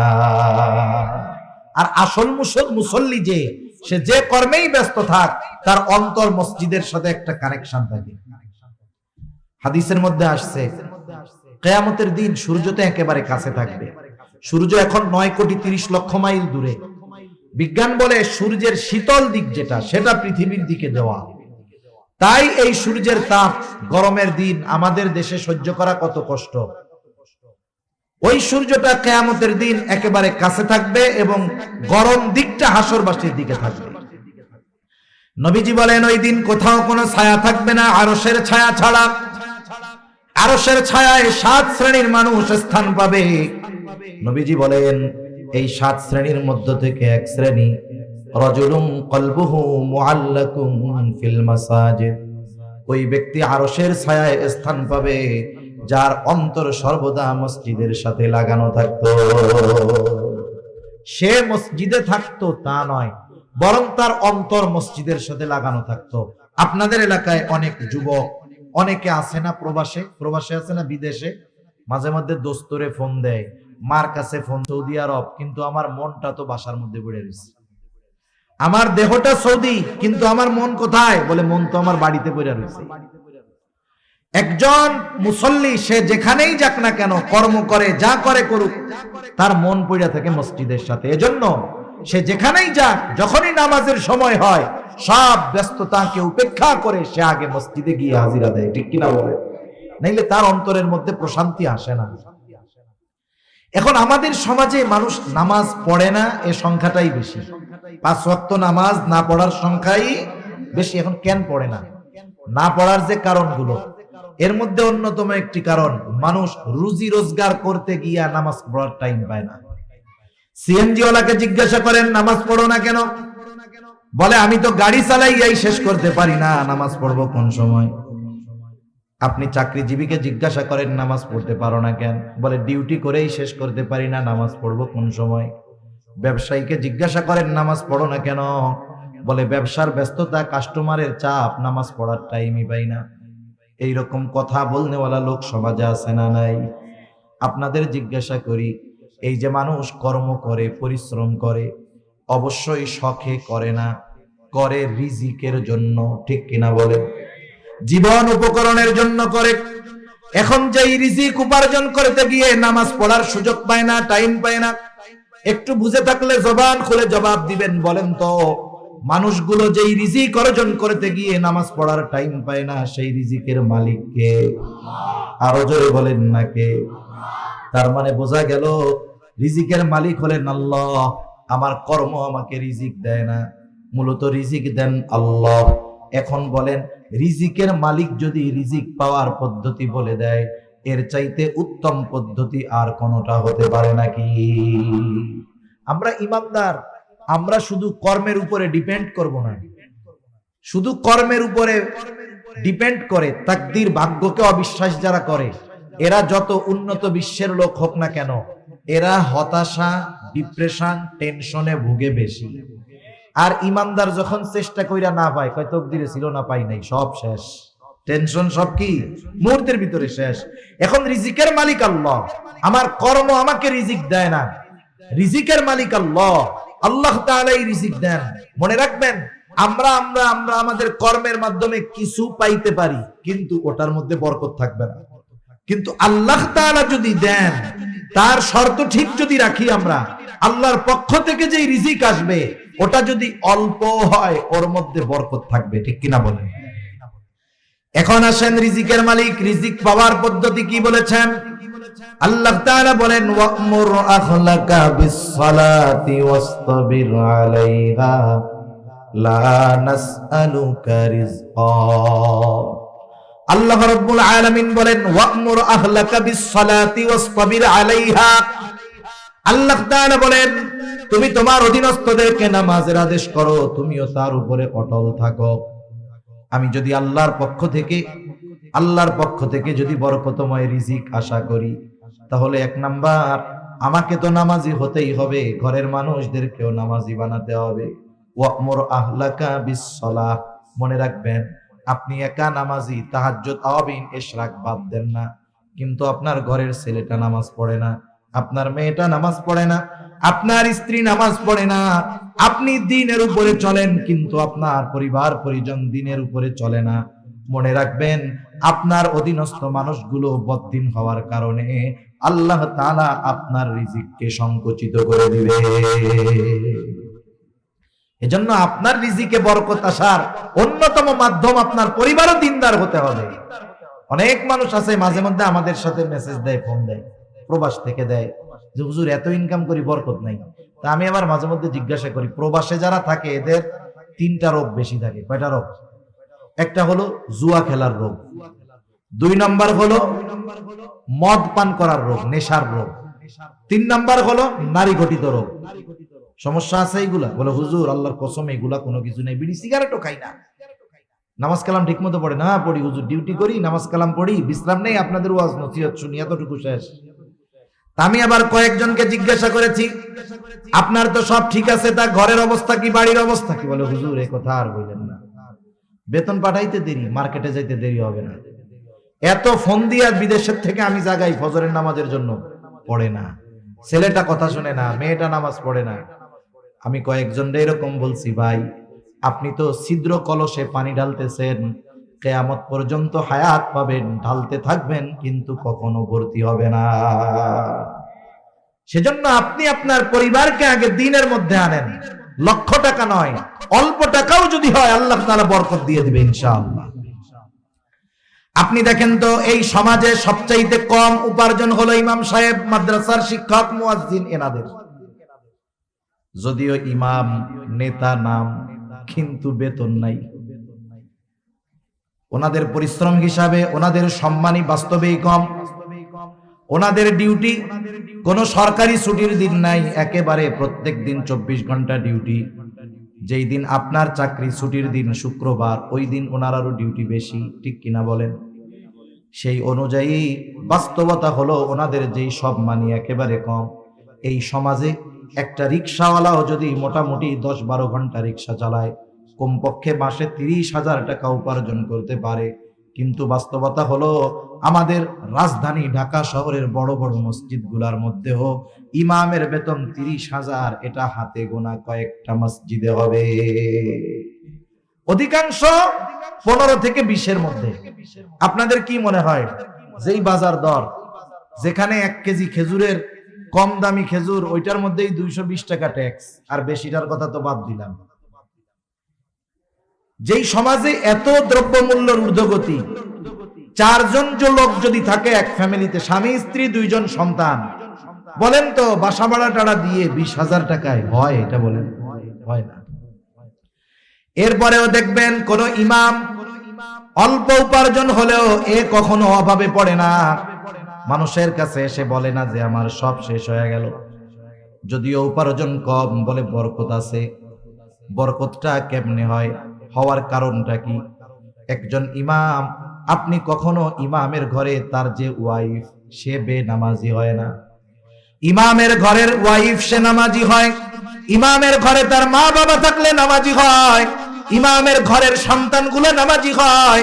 ওই ইমামের ঘরে, মুয়াজ্জিনের ঘরে যেই ছোট বাচ্চাটা থাকে, 2 বছরের বাচ্চা, ল্যাংটা, মা বাপরে নামাজ পড়তে দেখলে ও সেজদা দিয়া পড়ে। যেই ঘরে ওই নাবালক বাচ্চাটাও আল্লাহর কুদরতি কদমে লুটায় পড়ে, আল্লাহ তাআলা উপার্জন অল্প হলেও ওই উপার্জনের মধ্যে আল্লাহ তাআলা বরকত দিয়ে দেয়। বরকত 2 ভাবে হয়। একটা হলো স্বয়ং বস্তুর মধ্যে আল্লাহ তাআলা বরকত দিয়ে দেন। আল্লাহ পারেন তো? অবিশ্বাসের কোনো সুযোগ আছে?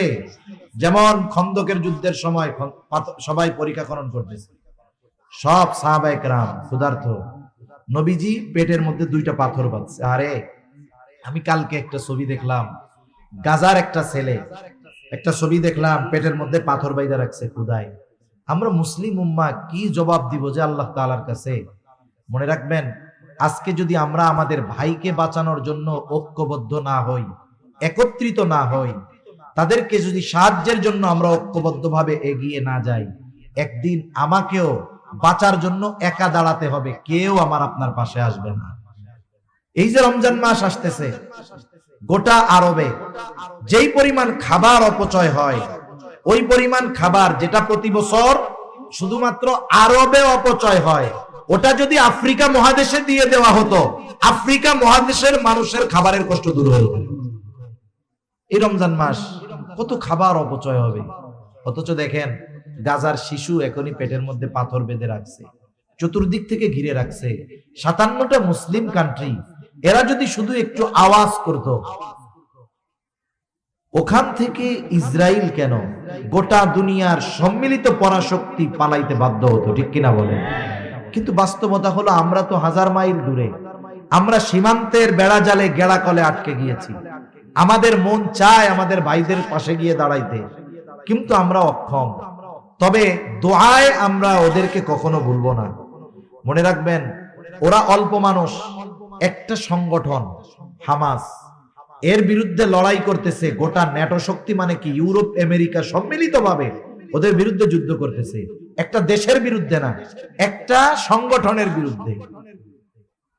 জিহাদের ময়দানে বিজয় শুধু অস্ত্রের জোরে আসে না, 2টা জিনিস লাগে, অস্ত্রও লাগে, অশ্রুও লাগে। বদরে সাহাবীর সংখ্যা কত? 313, বিপক্ষে 1000 সশস্ত্র। নবীজি এমন ভাবে দোয়া করতেছেন তাঁবুর মধ্যে বৈশা।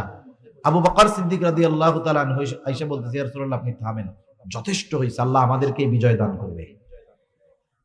তাহলে অশ্রুও লাগে, অস্ত্রও লাগে। অস্ত্রের জোরেই যে জয়ী হয় তা না। এবার আসেন প্রেক্ষাপট দ্বিতীয়টা, উহুদের ময়দান। উহুদের যুদ্ধে মুসলমানদের সংখ্যা বেশি, আগের চাইতে বেশি, অস্ত্র শস্ত্রও বেশি। বদরের যুদ্ধে মুসলমানদের মন মানসিকতা যেই পরিমাণ ছিল আল্লাহর প্রতি, এখনো আছে, তবে আসবাবের প্রতিও একটা ভরসা আসছে। এখন সংখ্যায়ও আমরা বেশি, অস্ত্রেও বেশি। আল্লাহ তাআলা সাময়িক পরাজয় দিয়ে মুসলমানদেরকে শিক্ষা দিয়েছেন, শোনো, যারা ঈমানদার এরা অস্ত্রের বলে, সংখ্যার বলে জয়ী হয় তা নয়, বরং এরা আল্লাহ তাআলার সাথে সম্পর্ক যত গভীর হবে, সংখ্যায় যত কম হোক, অস্ত্র যত কম হোক, আল্লাহ তাআলা ওদেরকেই বিজয় দান করবে।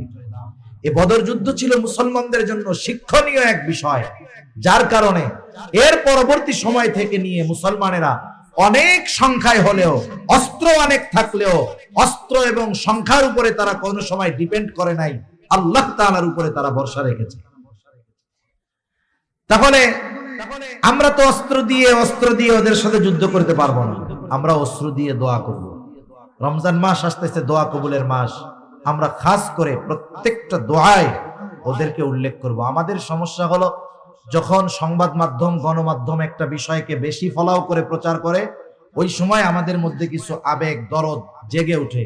যখন সংবাদ মাধ্যম অন্য ইস্যুতে চলে যায় তখন ওইটা আমরা ভুলে যাই, কিন্তু তাদের অবস্থা তো ওইরকমই আছে, আরো কষ্ট হচ্ছে। জানেন কয়েকদিন আগে কি হয়েছে? খাবারের অভাব, গোটা দুনিয়ায় যখন খাবারের অপচয়, তারা খাবারের অভাবে আছে। কত বড় খারাপ এই ইহুদি জাতি! ওরা একটা জায়গায় মানুষদেরকে খাবার দিবে, ত্রাণ দিবে, স্বাভাবিক খাবারের অভাব, সব শিশুরা, মহিলারা, বৃদ্ধরা, পুরুষেরা সব এক জায়গায় একত্রিত হয়েছে। আপনারা এপ্রিল ফুলের ইতিহাস জানেন না? এপ্রিল ফুল, 1 এপ্রিল অনেক মুসলমানের সন্তানেরা মেসেজ দিবে বোকা বানানোর জন্য। এপ্রিলের বোকা, এটা তো মুসলমানদেরকে বানানো হয়েছিল। স্পেন যখন মুসলমানদের হাতছাড়া হয়ে গেছে, ওই জালেমরা বলছে যে তোমরা এক কাজ করো, তোমরা যারা মসজিদের মধ্যে যাবা তোমরা নিরাপদ। আর এক গ্রুপকে বলছে যারা নৌকায় ওই পারে চলে যেতে চাও তারা নিরাপদ। এরা কি করলো? যাদেরকে সাগর পথে পাঠাইছে এদের নৌকাগুলো ছিদ্র করে দিয়েছে, সমুদ্রে ডুবে অনেক মুসলমানেরা মারা গেছে। মসজিদের মধ্যে যারা ঢুকবা তোমরা নিরাপদ, ওরা চারদিক দিয়ে আটকিয়ে মসজিদের মধ্যে আগুন ধরায় দিয়েছে। এই যে মুসলমানেরা যে বোকা হইছে, মসজিদে ঢুকছে বাঁচার জন্য, আর ওরা মেরে ফেলতে পারছে, এটা ওদের আনন্দের বিষয়। আর এই বিষয়গুলো আমাদের মুসলমানের সন্তানেরা না জেনে 1 এপ্রিল বন্ধুরে মেসেজ পাঠাবে, ফাঁকা মেসেজ, বলদ বানানোর মেসেজ। এগুলো আমরা করব না। এই সব গাজার মানুষেরা এক জায়গায় একত্রিত হয়েছে কিসের জন্য? বলে কিছু খাবারের জন্য। এইটাকে ইসরায়েলিরা সুযোগ মনে করে ওই জায়গায় বোমা হামলা করছে। কতটা অমানবিক হতে পারে, কতটা অমানুষ হতে পারে, কতটা নৃশংস হতে পারলে এই ধরনের কাজ একটা জাতি করতে পারে। ওদের জন্য হেদায়েতের দোয়া আর কি করব, মুখ দিয়ে হেদায়েতের দোয়া আসে না, এখন ডাইরেক্ট ধ্বংসের দোয়াই করতে মন চায়। ঠিক কিনা বলে? একটা বিষয় হলো তাদের এই অবস্থা, আমরা সহযোগিতা করতে পারতেছি না। কমপক্ষে যদি প্রতিদিন দোয়া না করি, আল্লাহর দরবারে ধরা খেয়ে যেতে হবে। কমপক্ষে এতটুকু তো বলতে পারবো, আল্লাহ আমরা তো অক্ষম দুর্বল ছিলাম, আপনি তো সবল, আপনার কাছে তো বলছি, আপনি এই ব্যাপারে আমাদেরকে দায়ী করেন না। সেজন্য আমরা তাদের বিষয়টা আল্লাহ তাআলার কাছে দোয়া করব তো ইনশাআল্লাহ। পেটে পাথর বাঁধা নবীজির, সাহাবী দেখা গেছে নবীজির পেটে পাথর, দৌড় দিয়া বাড়ি চলে গেছে। যে বলতেছে খাবার কি আছে? বলে একটা ছোট ছাগলের বাচ্চা আছে আর আটা আছে। কয়জন হতে পারে? সর্বসাকুল্য 7-8 জন বা 10 জন। খাবারের ব্যবস্থা করো। ছাগল জবাই দিয়া রান্না চড়াইয়া দিছে, রুটির খামিরা বানাইছে এরকম গোল গোল, অপেক্ষা করতেছে আসবে নবীজি, আর গরম গরম রুটি বানায়া নবীজিকে দেওয়া হবে। যে বলতেছে ইয়া রাসূলুল্লাহ, আপনার ক্ষুধায় পেটে পাথর, আমার বাড়িতে কয়েকজনের খাবারের আয়োজন হয়েছে, আপনি সহ কয়েকজন চলেন। নবীজি করলেন কি? সবাইরে একসাথে ডাক দিলেন, 1000-এর উপরে সাহাবী, সবাইরে। এখন বলতেছে অবস্থা কি? খাবার হলো 10 জনের, যাচ্ছে কত? 1000-এর উপরে, প্রায় 1200। দৌড়িয়া চলে গেছে আগে। যে অবস্থা তো এই, যে বলছি নবীজিকে এরকম, আর উনি সবাইকে নিয়ে আসতেছে। মহিলার কি ঈমান, কি ইয়াকিন! বলে নবীজি আসতে বলছে? বলে হ্যাঁ আমি নবীজিরে বলছি, নবীজি বলছে সবাই চলো। বলে তাহলে তোমার টেনশন করার কোনো দরকার নেই। সুবহানাল্লাহ। নবীজি গেছেন, নবীজিকে অবস্থা বলা হয়েছে, নবীজি বলতেছেন ঢাইকা রাখো, তরকারির পাত্র ঢাকো, এইবার রুটির খামিরা যেগুলো গোল গোল বানানো হয়েছে ঢেকে রাখো। ঢেকে রাখছে। নবীজি নিজ হাতে বের করে দেন, তরকারি উঠায় দেন, ওপাশ দিয়ে রুটি বানিয়ে দেওয়া হয়, দলে দলে ঢুকে খায় আর বের হয়ে যায়, খায় আর বের হয়ে যায়। যেই খাবার 10 জনের না হওয়ার কথা, 1000-এর উপরে সাহাবীকে আল্লাহ রাসূল সাল্লাল্লাহু আলাইহি ওয়াসাল্লাম নিজ হাতে আপ্যায়ন করেছেন। সুবহানাল্লাহ। এখানে বরকতটা হইছে মূল বস্তুর মধ্যে, মূল বস্তুর মধ্যে। দ্বিতীয় বরকতের ধরন কি? বলে দেখবেন অনেকে হাফ কেজি চাউলের ভাত খেয়ে ফেলে, এরপরে ওর পেট ভরে না। বিয়া বাড়িতে গেছে, 3 গামলা গোস্ত একা খাইছে, কয় দোস্ত এরপরে আমার পেট ভরে না, এটা আরো পারতাম কিন্তু আয়না দিল না। আছে না এরকম আল্লাহর বান্দা কিছু? আবার কিছু আল্লাহর বান্দা আছে দেখবেন ভাত নিছে এতটুকু, 1 টুকরা মাছ নিছে, খাইছে তো ওর পেট ভরে গেছে। আছে না নাই? মনে রাখবেন আল্লাহ তাআলা স্বল্প ব্যয়ের মাধ্যমেও বরকত দান করে। এখন যে কথার থেকে গেলাম, আল্লাহ তাআলা নামাজি যদি হয় বরকতময় রিজিক দান করে, এই কথাই আল্লাহ তাআলা বলেন ওয়া'মুর আখলাকা বিস-সালাতি ওয়াসতাবির আলাইহা লা নাসআলুকা রিজকা। তোমার অধীনস্থদের নামাজের আদেশ দাও, তুমিও তার উপরে অটল থাকো। বান্দা আমি তোমার কাছে রিজিক চাই না, বরং তুমি নামাজি, তোমার ঘরের মানুষ নামাজি, তোমরা যদি সকলে মুসল্লি হয়ে যাও, আল্লাহ তাআলা বলেন নাহনু নারযুকুকা মুসল্লি হওয়ার কারণে আমি আল্লাহ তোমাদের রিজিক দিয়া দিব। যে রিজিকের টেনশনে নামাজ পড়ার টাইম পাই না, আল্লাহ তাআলা বলেন নামাজি হও আমি রিজিক দিব। তাহলে বলেন নামাজ যদি পড়ি দুনিয়ার টেনশন আছে, নামাজ যদি পড়ি আখিরাতেরও টেনশন নাই। নামাজের হিসাব আখিরাতে প্রথম হবে কিয়ামতের দিন। আল্লাহর নবী বলেন যার প্রথম হিসাব নামাজের হিসাব ঠিকঠাক মতো হয়ে যাবে, আল্লাহ তাআলা তার বাকি হিসাবগুলো সহজ করে দিবে। সুবহানাল্লাহ বলেন। এজন্য আপনাদের কাছে অনুরোধ, রমজান মাস সামনে তো কিছু কথা একদিক বলতে চাইছিলাম, আমার এদিকে মাথার মধ্যে কথাগুলো আসতেছে। রমজান মাস উপলক্ষে অনেক বেনামাজিও নামাজ শুরু করে, ঠিক কিনা বলেন? রমজানে ফজরের নামাজে যেই পরিমাণ লোক হয়, অনেক মসজিদে জুমায়ও ওই পরিমাণ লোক হয় না। এই যে একটা মাস আপনি কন্টিনিউ কাজগুলো করবেন, এই শিক্ষা নিয়ে আপনি বাকি 11 মাস কাজে চালাবেন। এজন্য নবীজি বলতেছেন যে রমজান মাস হলো মুমিনদের জন্য সবচাইতে উত্তম মাস, আর মুনাফিকদের জন্য সবচাইতে কষ্টের মাস। আপনি রোজাদার তো চিন্তা করতেছেন রোজার মাস আসতেছে, কত ফজিলত সওয়াব হবে, অল্প আমলে সওয়াব বেশি পাবো। আর যেগুলো রোজা রাখবে না মুনাফিক মার্কা চিন্তা করতেছে দুপুরে কি খামো, বাসায় তো রান্না হইব না, ঠিক কিনা বলেন? ওদের জন্য কষ্টের শেষ নাই। আর মুমিনের আনন্দ কেন? বলে মুমিন এই 1 মাসকে কাজে লাগিয়ে বাকি 11 মাসের পাথেও সংগ্রহ করে। সুবহানাল্লাহ বলেন। এজন্য একটা সময় সুযোগ আমাদের সামনে আসছে যে এখন যেহেতু আমি কন্টিনিউ করব 5 ওয়াক্ত নামাজ, এটাকে আমি মজবুত ভাবে ধরে রাখবো। আগামী যত হায়াত আছে আমি এইভাবে যদি চলতে পারি, ইনশাআল্লাহ উপার্জন কম হলেও বরকত দিবেন কে? আল্লাহ। তাহলে 1 নাম্বার জাহান্নামীরা বলবে লামনাকু মিনাল মুসাল্লিন, আমরা মুসল্লি ছিলাম না, আর আমরা হব মুসল্লি। 2 নাম্বার ওরা বলে ওয়ালামনাকু নুতঈমুল মিসকিন, জাহান্নামে যাওয়ার দ্বিতীয় কারণ হলো আমরা মিসকিনদেরকে খানা খাওয়াইতাম না। সেজন্য খানা খাওয়ানো ফজিলতের কাজ। রাসূলুল্লাহ সাল্লাল্লাহু আলাইহি ওয়াসাল্লামের কাছে একজন এসে জিজ্ঞাসা করতেছে আইয়ুল ইসলামি খায়র, ইসলামের মধ্যে সর্বোত্তম কাজ কোনটা? নবীজি উম্মতের রূহানি ডাক্তার, অবস্থার আলোকে জবাব দেন। এই ব্যক্তির এই প্রশ্নের জবাবে নবীজি বললেন তুতঈমুত তাআম ওয়া তাকরাউস সালাম আলা মান আরাফতা ওয়া মান লাম তারিফ, তুমি মানুষকে খানা খাওয়াও আর পরিচিত অপরিচিত সবাইকে বেশি বেশি সালাম দাও। খানা খাওয়ানোর কথা বলে নবীজি কোনো স্তর বিন্যাস করেন নাই, ক্লাসিফিকেশন করেন নাই। একজন গরিব মানুষ সে যদি কোটিপতিকে খাওয়ায় তবে আল্লাহর সন্তুষ্টির জন্য, ওর থেকে বিনিময়ের আশায় নয়। এই খানা খাওয়ানোর মধ্যে ফজিলত আছে না নাই? আত্মীয় স্বজন দাওয়াত দিয়ে বউভাত খাওয়ান, ফজিলত আছে না নাই? বউভাত খাওয়াইয়া যদি কেউ টাকা নেয়, ফজিলত আছে না নাই? এ কাম আসেনি? টাকা পয়সা নেয় না খাওয়াইয়া দাওয়াত দিয়া? নেই তো।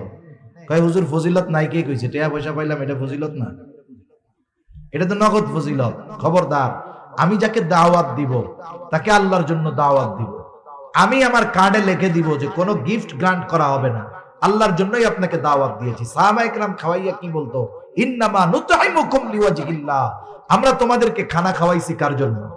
যেহেতু আল্লাহর জন্য খাওয়াইছি, লা নুরিদু মিনকুম জাযাআ ওয়ালা শুকুরা, তোমাদের কাছে বিনিময় তো চাই না, তোমরা খেয়ে আমার কৃতজ্ঞতা প্রকাশ করো এটাও চাই না।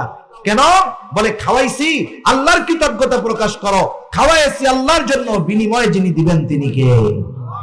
সেজন্য আমরা মানুষকে দাওয়াত দিয়ে খাওয়াবো, দুনিয়ার স্বার্থে নয়, আল্লাহর জন্য। এখন যদি আমার সাধারণভাবে খাওয়াইলে ফজিলত, এখন বলেন যার খাবারের প্রয়োজন, খাবারের অভাব যার, তাকে যদি খাওয়ানো হয় ফজিলত বেশি না কম? এজন্য অসহায় মিসকিন দরিদ্র যারা আছে তাদেরকে আমরা খানা খাওয়াবো। আবার দেখেন প্রতিবেশী যদি অভাবী হয়, এক্ষেত্রে খানা খাওয়ানো শুধু ফজিলতের বিষয় নয়, ঈমান সম্পৃক্ত বিষয়। কারণ নবীজি বলেন লাইসাল মুমিন আল্লাযী ইয়াশবাউ, ওই ব্যক্তি মুমিন নয় যে পেট পুরে খায় আর তার প্রতিবেশী অভুক্ত ঘটায়।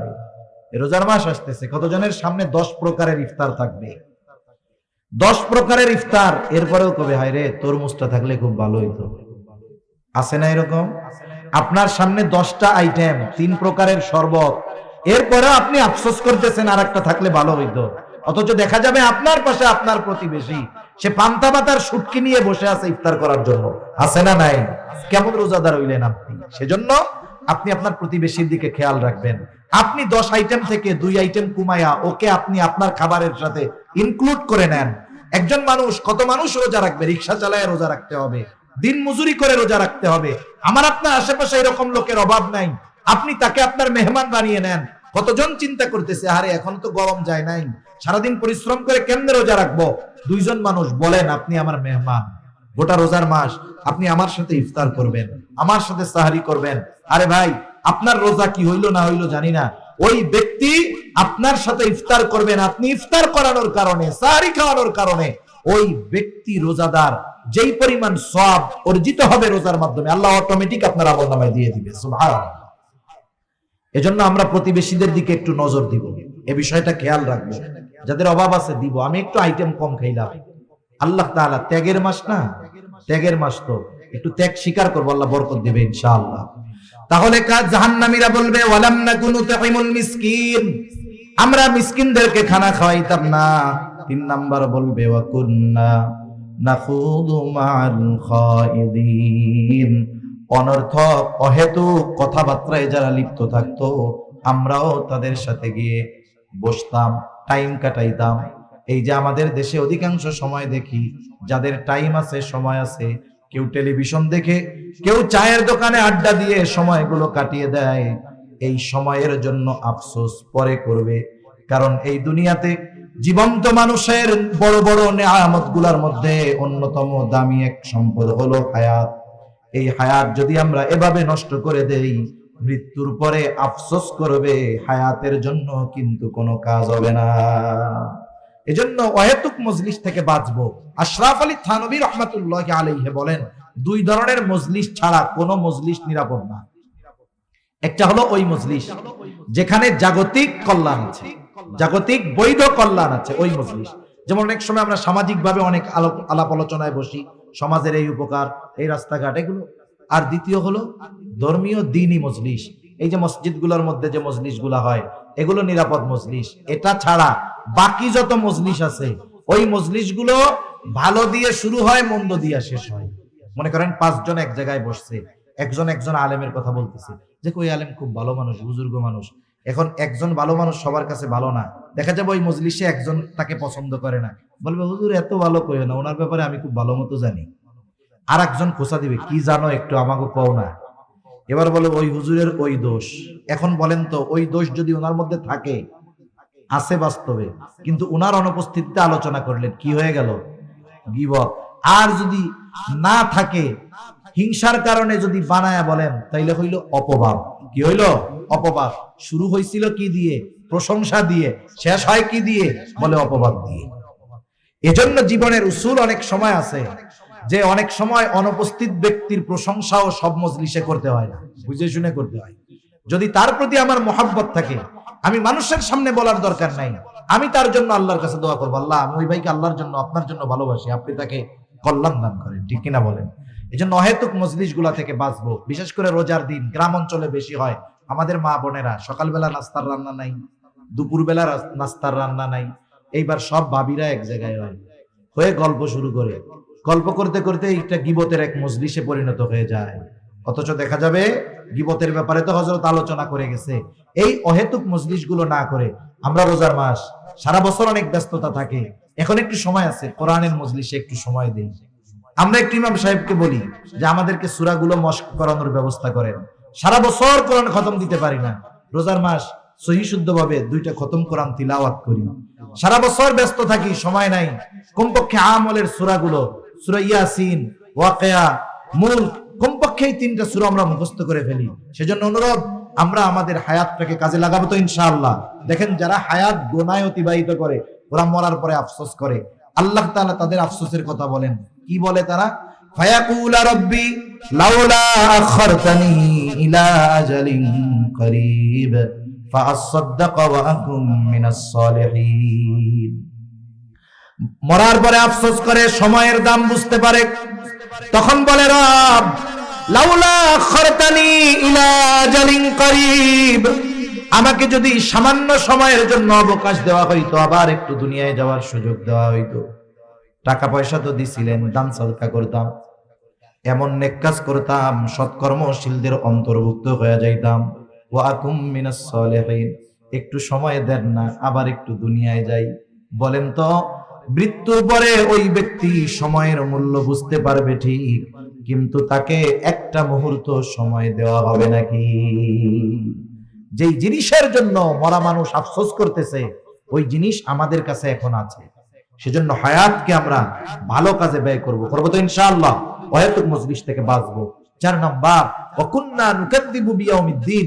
ওরা বলবে আমরা কিয়ামতের দিবসকে অস্বীকার করতাম। এটা দুই ভাবে হতে পারে। একটা হলো অস্বীকারই করে, অবিশ্বাস করে, ওইটা বেঈমান, অনন্তকাল জাহান্নামী। আরেকটা হলো অবিশ্বাস করে না, কিন্তু কোনো সেদ বেদ নেই, মানে গাফেল, টেনশন নাই, কোনো বিশ্বাস করে কিন্তু এই ব্যাপারে কোনো টেনশন নাই। এই বেটাও দীর্ঘকাল জাহান্নামের মধ্যে থাকবে। ওরা বলবে চলছে এভাবে দুনিয়া, হায়াত শেষ হয়ে গেল, হাত্তা আতানাল ইয়াকিন, দৃঢ় সত্যের আগমন ঘটল। দৃঢ় সত্য কি? ওই যে মৃত্যু, যেটার ব্যাপারে কারো ডাউট নাই, কোনো মতানৈক্য নাই, কোনো ইখতিলাফ নাই। সেই মৃত্যু চলে আসলো, মারা গেলাম, তাওবা করতে পারলাম না, ভালো কাজ করতে পারলাম না, এখন আমরা জাহান্নামের মধ্যে। আল্লাহ তাআলাও বলেন, এত কিছু জানিয়ে দিলাম সুস্পষ্ট ভাবে, এরপরেও যেহেতু তোমরা নিজেদেরকে পরিবর্তন করার চেষ্টা করো নাই, শুনে রাখো, ফামা তানফাউহুম শাফাআতুশ শাফিঈন, তোমাদের জন্য, তাদের জন্য কোন সুপারিশকারীর সুপারিশ গ্রহণ করা হবে না। সেজন্য সম্মানিত সুধী, জান্নাত জাহান্নাম বিষয়টা হলো, একটা মানুষ তো দুনিয়ায় থাকতেই অর্জন করে ফেলে। একজন কর্ম ভালো করে দুনিয়া থেকে জান্নাতের মালিক বনে যায়, আরেকজন মন্দ কাজ করে জান্নাতকে হারায়। এজন্য নবীজিও এক হাদিসের মধ্যে বলেন, আসলে চালাককে বলে যে অল্প দিনের হায়াত কাজে লাগিয়ে অনন্তকালের জান্নাতের মালিক হয়, আর বোকাকে বলে এই অল্প দিনের জিন্দেগি ভোগ করতে গিয়া জান্নাত হারায়, জাহান্নামী হয়। ওই ব্যক্তি হলো সবচাইতে বোকা। এজন্য আমরা চালাক হব, অল্প হায়াত কাজে লাগিয়ে জান্নাতের মালিক হব, জাহান্নাম থেকে বাঁচবো। আল্লাহ সুবহানাহু ওয়া তাআলা আমাদের সবাইকে কথাগুলো বুঝবার, আমল করবার তৌফিক দান করেন। সকলে বলি আমিন।